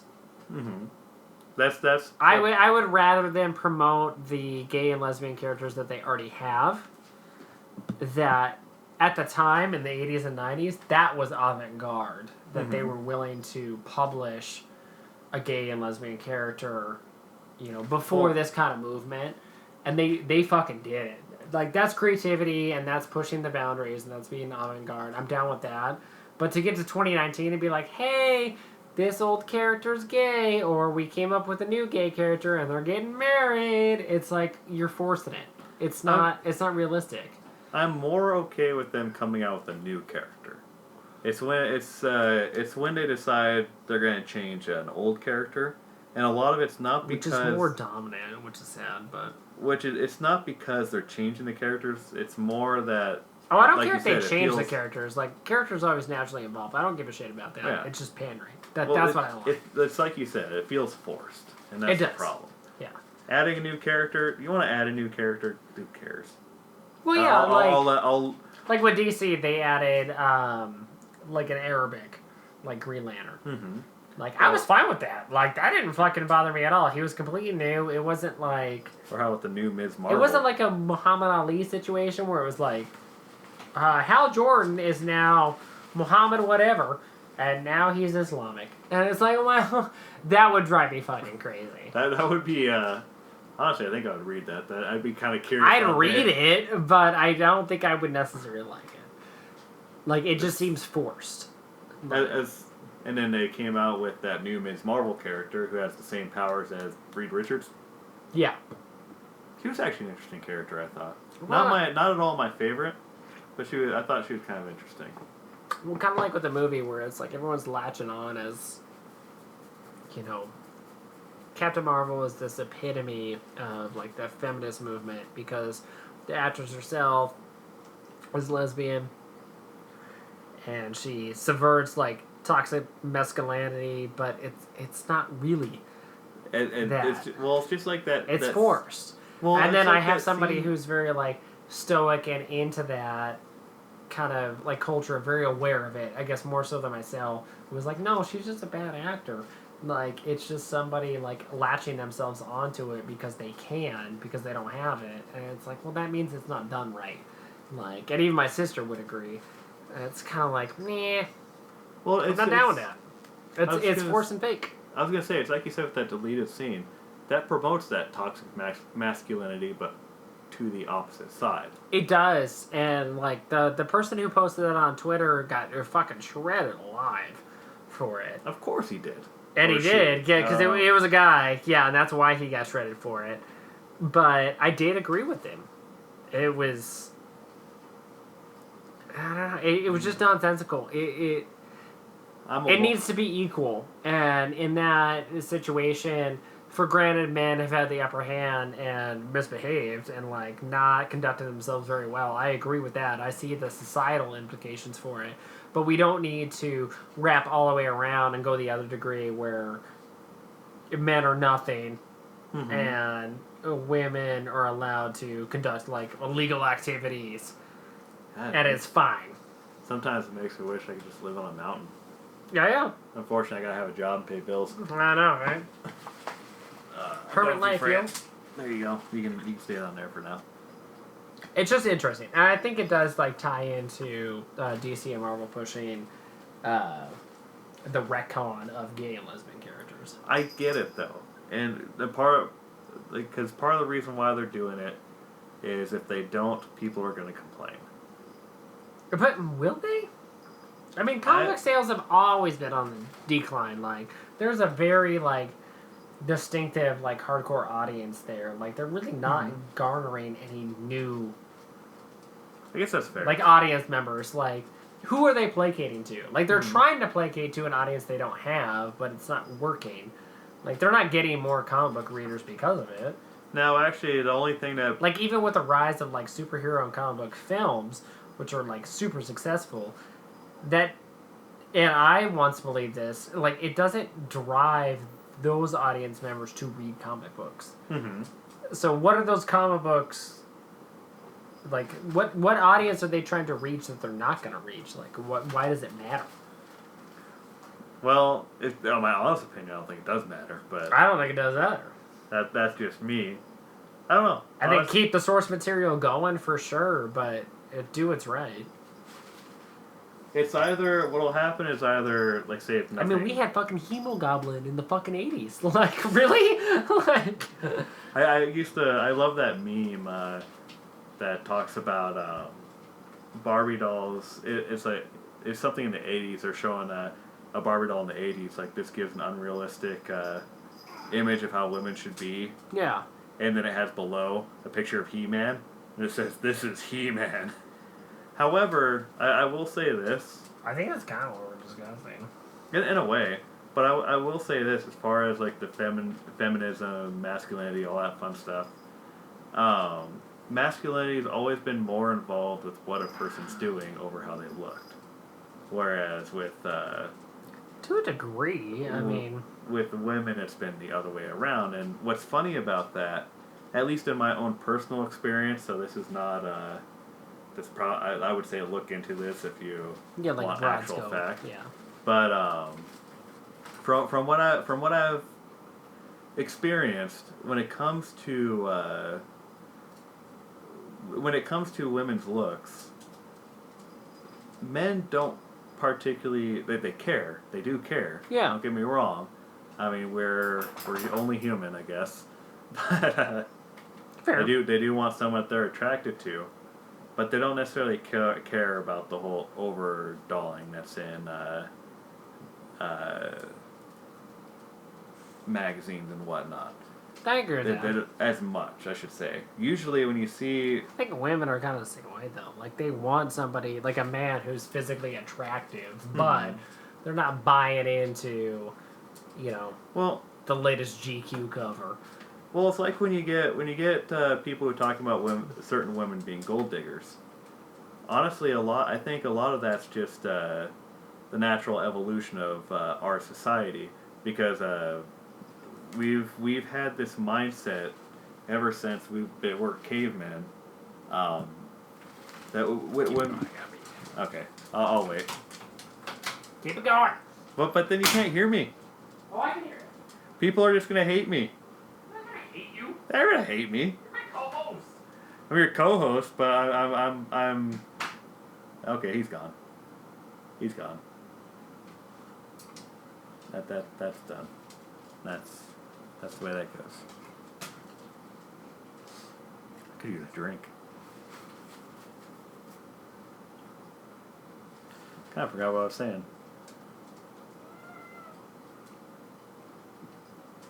I think I was saying I was a sexist bastard. I think that's what it was. That's all good.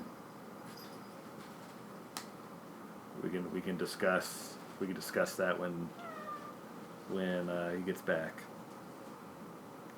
For now, I will look at my phone.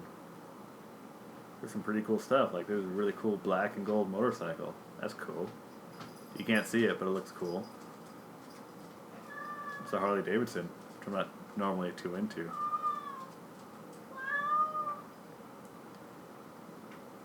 And then there's some weird hill that apparently they say it's normal looking, but it doesn't look normal looking.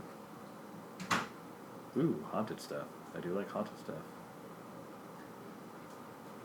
Just whisper into the mic, sexual bone tats. No, I was just telling them what I'm seeing on Facebook right now. There's like I'm gonna have to edit the shit out of this. God damn it! But look at this. Look at this haunted world thing. That's clearly... Oh, okay. That's funny. That is funny. He just What is happening now? He was trying to be scary. He was walking up the stairs, and it looks like he's got a shit ton of toilet paper on him. Yeah. Okay. Well, that's his... provocative. He's They had to go away. Yeah, okay. In case you guys are wondering, if you want to make sure mummies don't get you or ghosts, just have houses with stairs. It's fine. Apparently they fall downstairs still and hurt their backs. I hope ghosts do. I honestly think my sub-basement is haunted. I'm not gonna lie. I'm not a huge fan of that kind of shit, but I don't like going down there. Yeah, that's fair. It creeps me out. This is an old house. How old is this house? Mid-1940s. Okay, so it's Not old, but I old say enough. it's probably almost 20 years older than my house. You're in the 60s? I said almost. So ours is 59, I think. Oh, okay, right in there. Yeah. So we're after all the aluminum wiring. I think ours was like 47, 48, so probably like 10 years difference. Okay. Well, as long as it doesn't have, like I said, the aluminum wiring or the... Oh, it did. It got replaced, though. Oh, good. Yeah, before we moved in. Yeah. That's good. It did, though. It had one line that was aluminum, and that came up on our inspection, and it was replaced. So. Okay. Only one line. That's not bad. Mm-mm.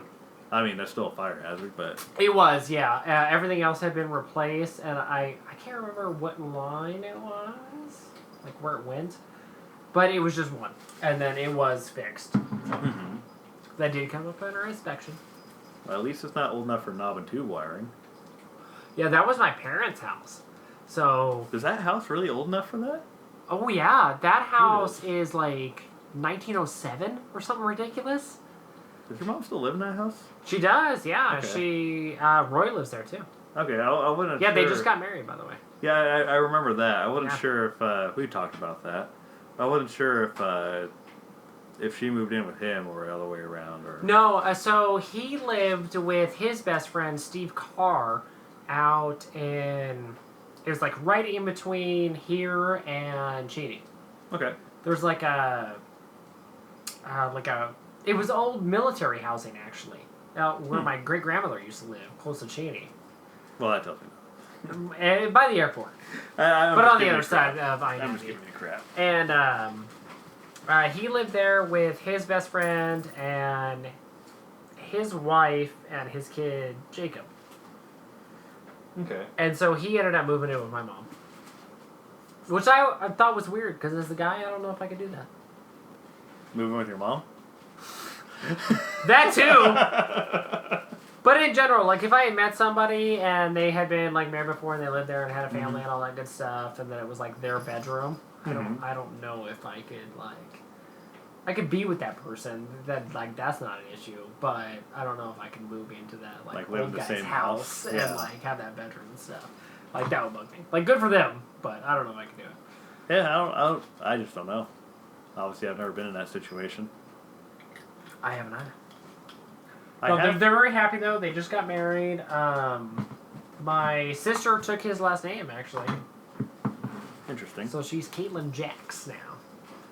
It's quite the name. Yeah, Caitlin Jacks.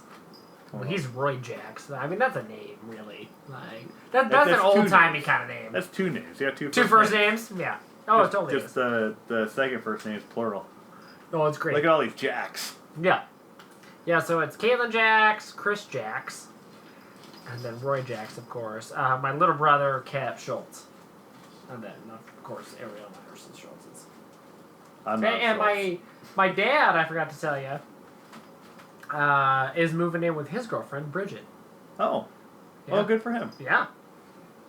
He came over just the other day, stopped by. It was good to hear. I had heard from her a little bit. I called my mom and talked to her. And she was like, have you heard from your dad? And I was like, now that you bring it up, it's been a few weeks. I talked to him early May. We talked for like quite a few days, back to back to back. But now that you bring it up, I haven't heard from him in like 3 weeks. And my mom said, well, Caitlin, my sister, and my dad work at the same job. And Caitlin hadn't seen him. So they were worried that, like, he had been let go from Fred Meyer or quit Fred Meyer or something along those lines. Mm-hmm. But I got a hold of him. He came over and he's like, "No, I'm still with Fred Meyer. Just been working later shifts." And then he's like, "I've been busy. I'm moving in with my girlfriend Bridget." So That works. yeah. Yeah, good for him. It you know, it kind of sounds like when we were actively dating people in college and whatnot. Whenever we start dating, whoever we're with, we don't talk to each other for. Yeah, you get distracted. You're focused on that person, kind of a thing. Just Absolutely. like, oh, Anthony kind of disappeared. Yeah. Well, I'll hear from him. Oh, John kind of disappeared. Yeah. Yeah, they'll give it a year. We'll hear from him. Mm-hmm. And that's actually about the. It's always been like that. Yeah. Except for with Adriana. Oh God, that was brief. But yeah, that didn't last a year. No. We were engaged though. What's that? We were engaged though. Yeah, I know. I called you an idiot for it. Yeah, rightfully so. I'll still call you an idiot for things. Oh, that's fine. You're smoking. You're an idiot. Oh yeah, I know it. I've been trying to quit it actually. I know. Yeah, one of the reasons I've been doing yoga, I haven't told Ariel, is I want to listen to, and I haven't downloaded, but like how to quit smoking podcasts or anti-nicotine podcasts, and then like be more healthy in general and just quit smoking. Because I just started smoking because of my fucking old day job, which is awful.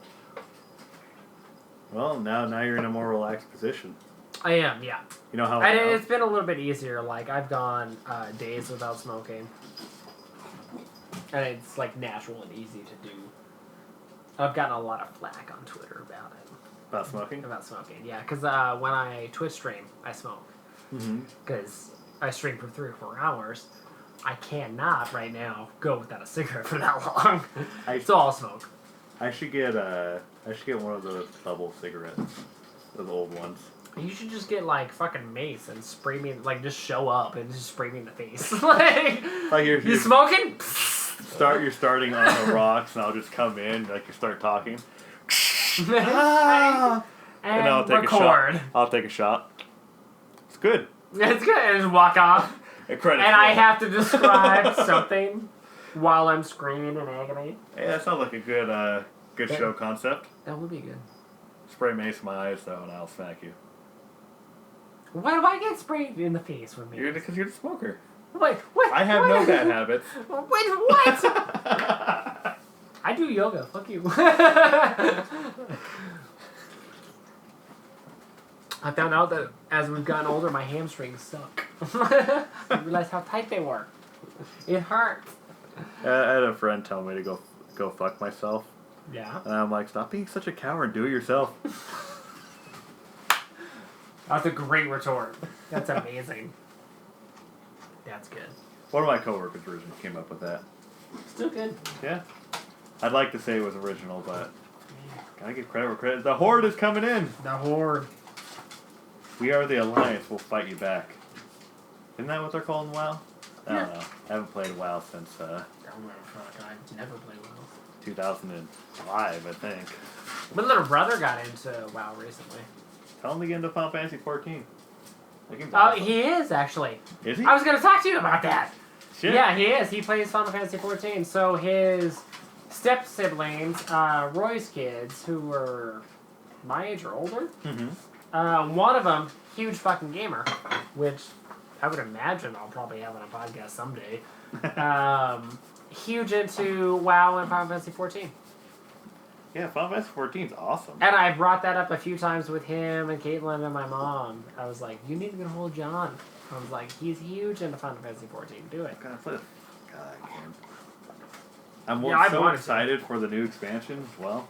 That trailer is fucking badass. Wasn't it? Yeah.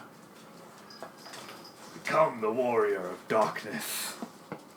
No, I love that trailer. It was great. Yeah, when you showed me that, I was like, damn. Have you watched any of the other trailers, the old ones? No, I haven't. Just the one you showed me. They're good. They're all good. That one's probably the best one, though. I have found myself getting more into online games like that, like Dauntless. I also play Elder Scrolls Online, and then of course Fallout 76. So I don't play with a lot of people on 76. I have with Elder Scrolls Online, and I have with Dauntless. Mm-hmm. And almost every interaction I've had, as far as like online gameplay, I've loved. Like, I get why people dig that kind of shit. Because the interactions I've had have been really good. I should play Fallout 76 again. I understand why people hate that game. I really do. Oh, I do too. I'm glad I got that game for free. Because if I had paid $60 for that game, I probably would be upset like a lot of other people. Yeah, I spent nearly $200 for it. But I love Fallout, and that's the qualifier I always make. Is Fallout is one of my most favorite franchises ever. Mm-hmm. And it's almost to the point where no matter what they would do, I would be okay with. That's fine. But I also do recognize why people don't like it. It was not a great game in the beginning. It was very glitchy. It wasn't anything more than Fallout 4, and Fallout 4 was already kind of stretching it. I totally understand. But I didn't get the glitchiness that a lot of people had. I seem to always be lucky with that. I rarely run into glitches with games. I didn't either, but I saw Yeah. footage of people who had issues with it. But the problem I had with it was the game was so bare. Honestly, it felt it felt unfinished. It felt like an unfinished game. Like you're put into this world. You have no one to talk to. There's obviously real players in the game, but you have no one to talk to, and you're guiding. Not a lot of real players though. No, not especially even in the now. beginning. Especially right now. Shit. Oh no! Right now it's like blossomed. I find way more people, live players in my server than I did in November when it came out. It's beating out. As far as views on Twitch, if I remember right, it's beating out Anthem right now. Oh, going through its own set of issues. The fact that this game is being beat out by Fallout 76, which seemed almost universally hated. Yeah. That's got to be bad. Which honestly. Well, hey, Bethesda's done right because they had a DLC roadmap that they said that they were gonna fulfill. Mm-hmm. And it was very content heavy for at least the next year. A lot of game studios say that, but they Anthem said that. Yeah, exactly, and they cut it or they change it, or they don't follow through on it, or whatever the case may be. Funding's pulled, or I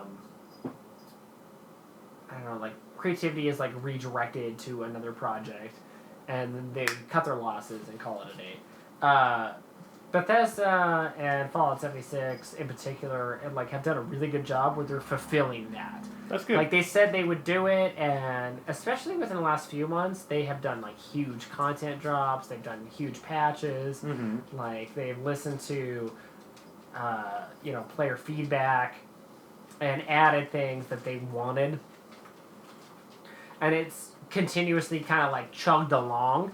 Mm-hmm. And so honestly, now when I hop into Fallout 76, I see tenfold the amount of players that I did within, I don't know, the first month I played it when it came out.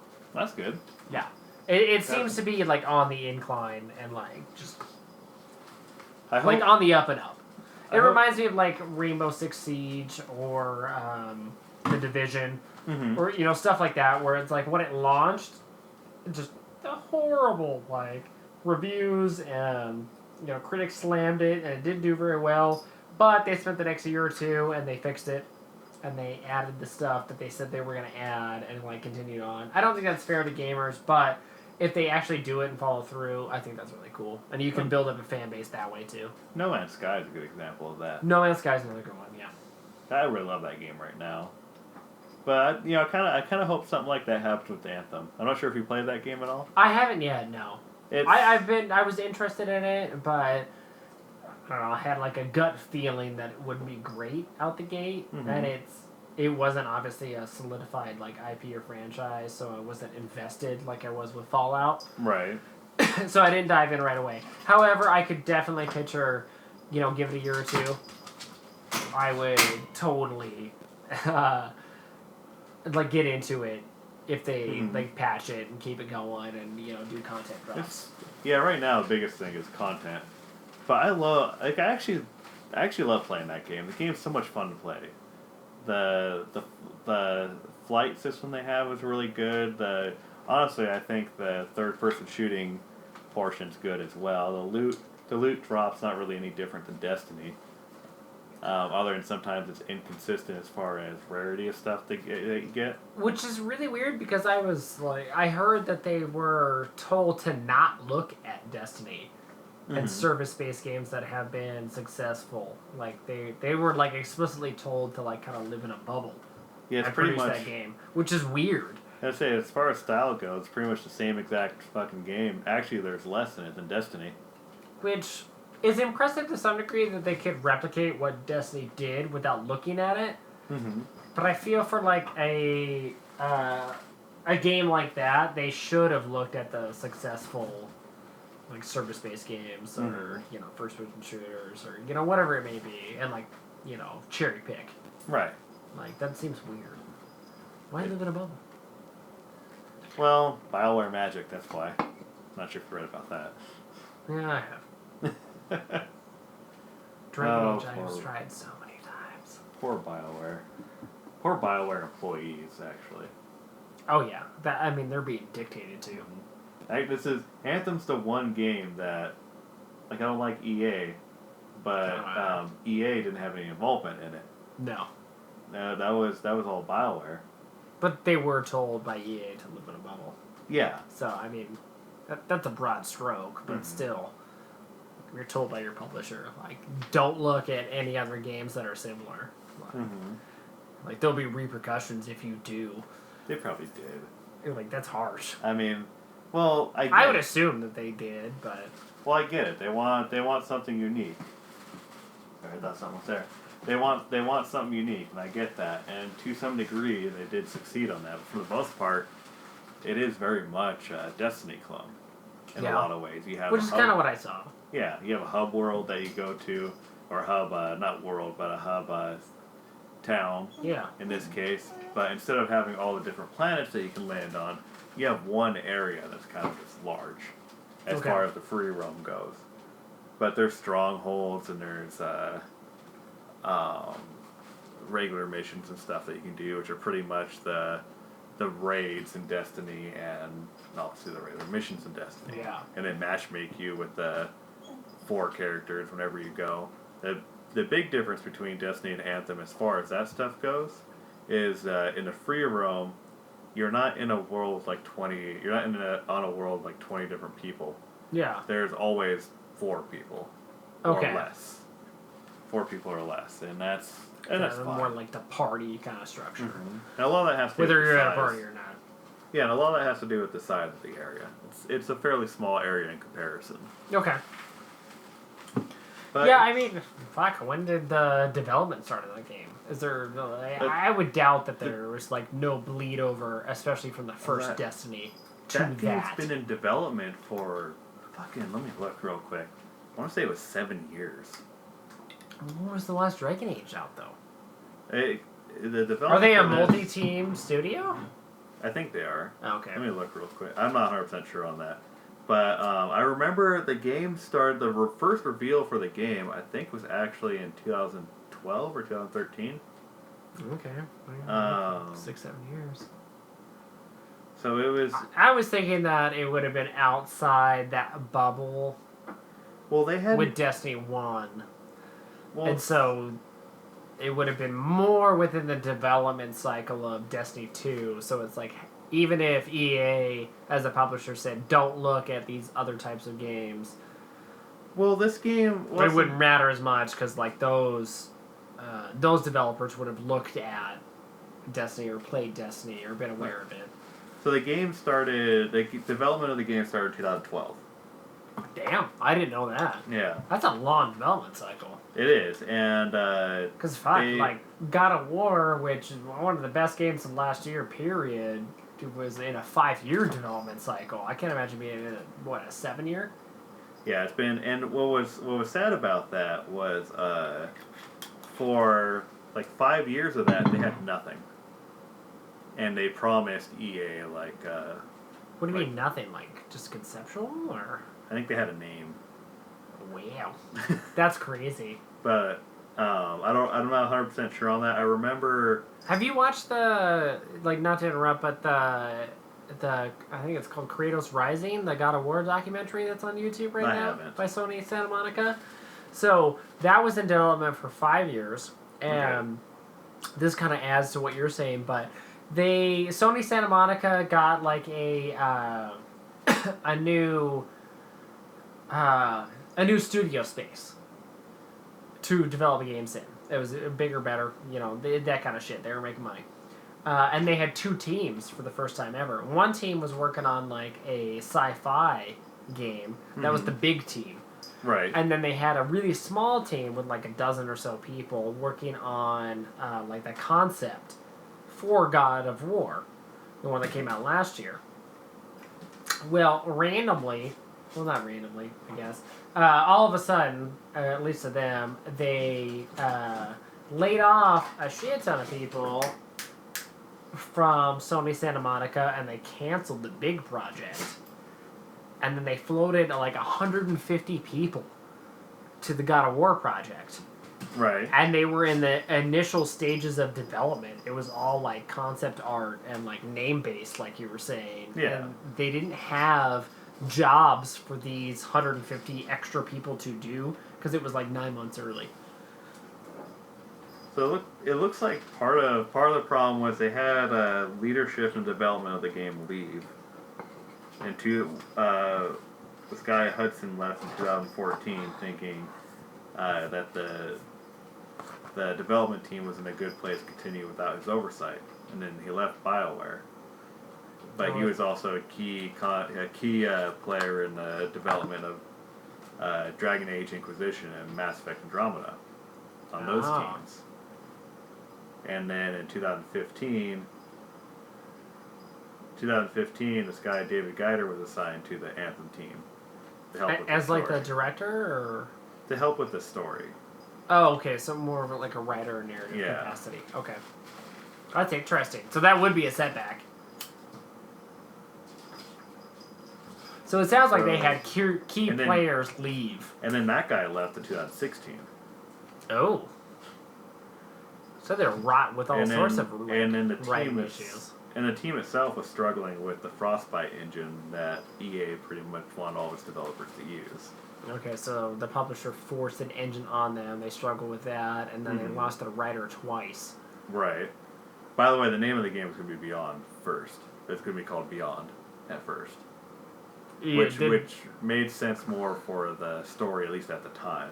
I get that, but that would be confusing marketing-wise with Beyond Two Souls and Beyond Good and Evil and there was those 2 franchises. That would be hard. Well, there was another game called Beyond that came out before it came out. Yeah.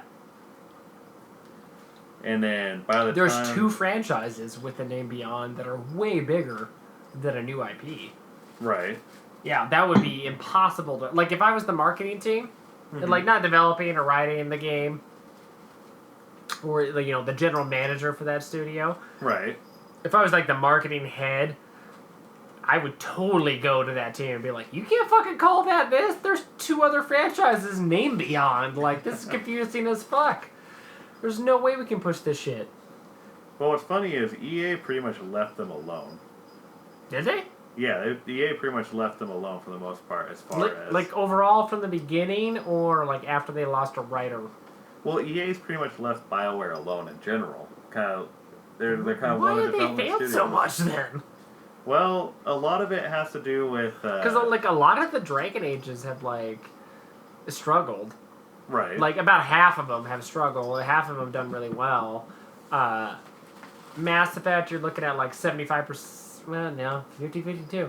Half of the Mass Effects have done really well. The other half haven't done really well. Like, if EA is leaving them alone, can we really blame EA? And then why are they actually struggling? Like, it seems like a BioWare issue then, not an EA issue, and they're just getting the flack of EA.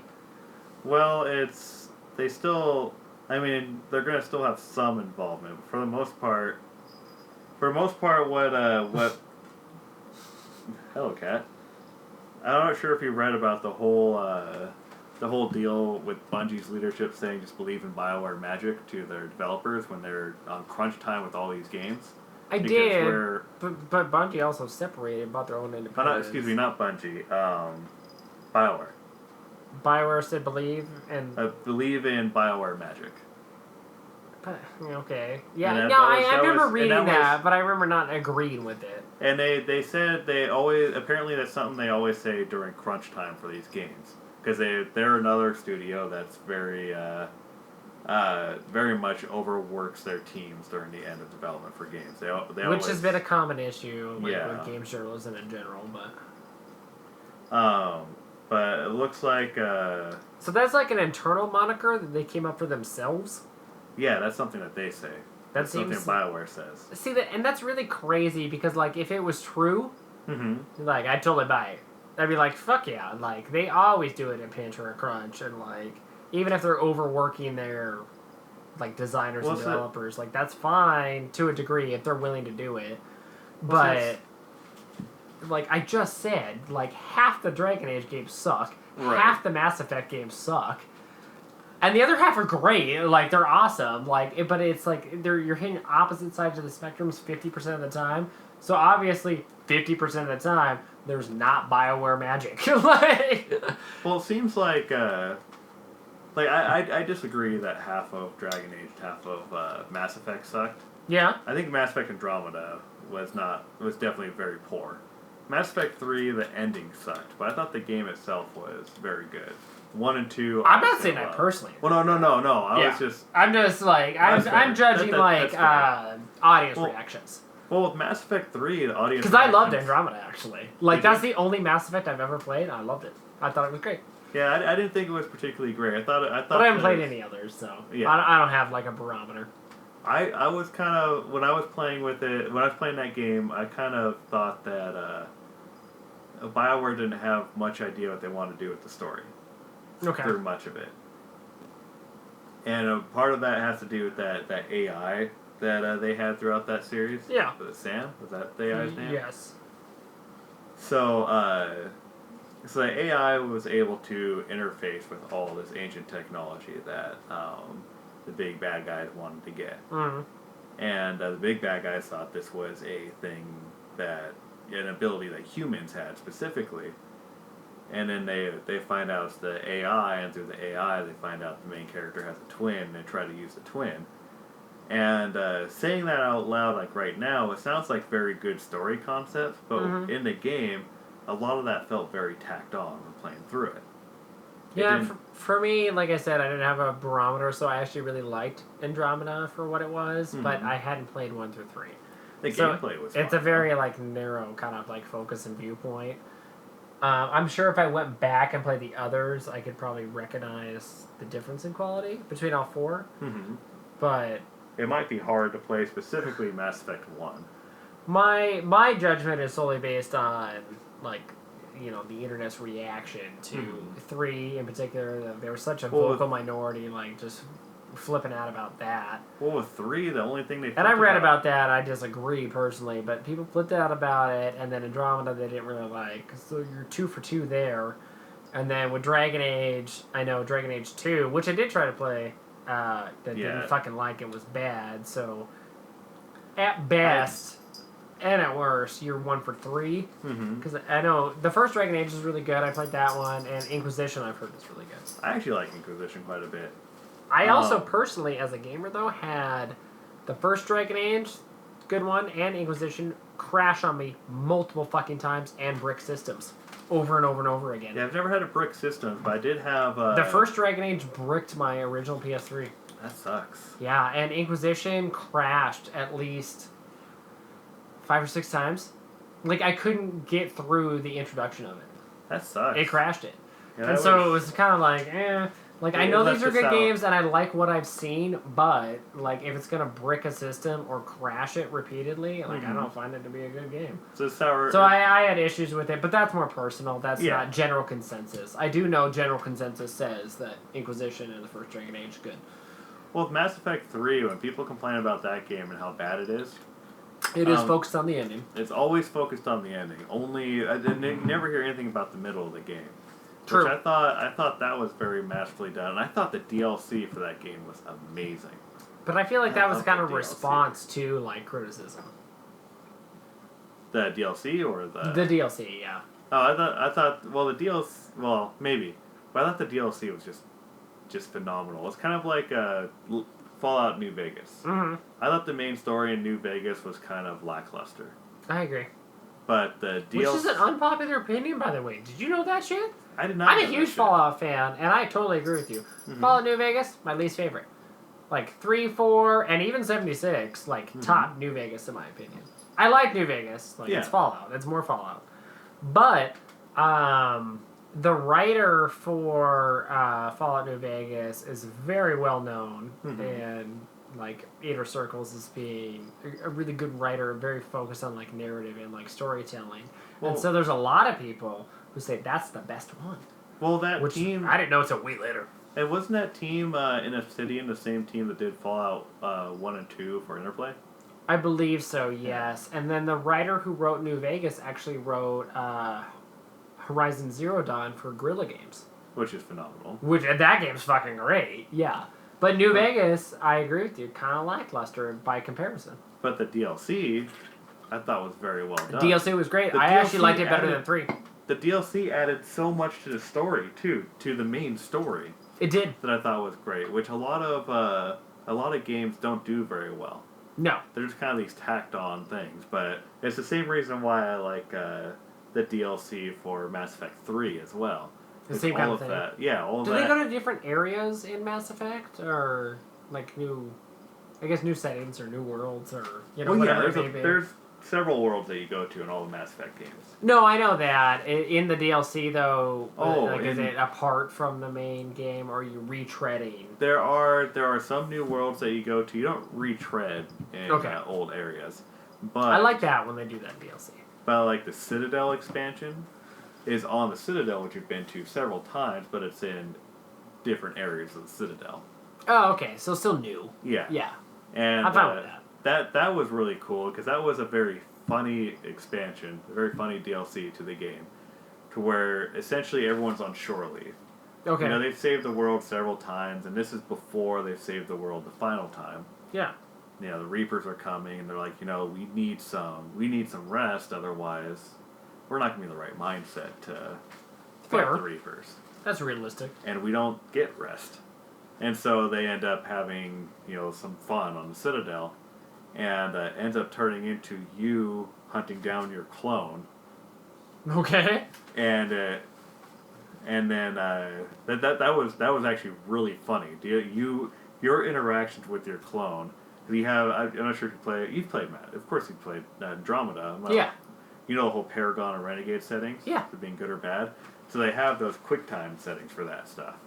And choosing the Renegade settings in the DLC for Mass Effect 3 for that Citadel DLC is fucking hilarious. That's awesome. He just threatens people in such a 90s fashion. That's great. Like, I'm gonna find you, I'm gonna rip out your throat, and I'm going to... That reminds me of the Far Cry 3 standalone DLC. Is that the 80s one? God, that was awesome. Yeah, Blood Dragon. Yeah, that was awesome. That was another one that was really good. Yeah. I like humorous DLCs. I do too. That's a good thread. And that was a good that one was a good mix of humor and seriousness. At the end of that, you end up just having a fucking party. That's awesome. And all the characters that are there are all the characters that you've gathered through all the games that are still alive. It's it reminds me of, I brought this up on a stream the other day, but the zombie DLC for Borderlands. Mm-hmm. I thought that was great. The Island of Dr. Ned. Yeah. Or whatever it was. I am Ned, not Zed. Yeah. Or no, and he just had a mustache. Ned. Yeah. That was the only difference. I like that achievement towards the... It's probably a little different for the trophies for PS3, but the achievement at the end, when you beat Dr. Zed for the first time, it gives you 1 point. Yeah. Or something like that, or 4 points, or some weird number. Yeah. And then, the achievement says, oh, you beat him, question mark. It's the same on the Yeah. Sony, yeah. And then it's like a bronze trophy versus like a gold trophy when you actually do it, yeah. But then And it's the same name. Yeah. And then you go and have the real battle, beat him, and you get the remaining 99 points, so it equals 100. Yeah. It's the same thing. Like they weight PlayStation trophies differently, but it's like like one's a bronze and one's a gold, and then they're named the same. I just specifically like how they did that, where it was 1 point and 99, because usually in which there isn't like a numerical value applied to PlayStation trophies, but for Xbox that would be funnier. Yeah, for Xbox Live, they're usually in conjugations of like tens and pretty much in conjugations of 10. Oh yeah, pardon me. And they are. Oh yeah. Gotta edit that shit out. And so having that 1 point and then the 99, like it was added to the comedy of the game. Yeah, and they are weighted on the PlayStation, but they don't have that numerical value. Right. Which would be funnier. Okay, well, I think that's a wrap. That's a long-ass podcast. Well, you made it. Shh. That fucking blue white ball. I'll paint it blue, okay? It's still not blue, so I'm going to complain about it. Fair enough. It's not blue! Well, this has been fucking great games. Well, I'm fucking great. I'm fucking great. Bring it, little man. Wait, what? That's unnecessary. I'm Anthony Schultz. Oh, I'm Juicy John. If you like this podcast and you want to see more of us, hop on over to YouTube and subscribe to On the Rocks. We're going to be starting season 4 soon, and we'll be reviewing liquors. And next time, hopefully, we'll have blue balls. Yeah, blue balls and another podcast.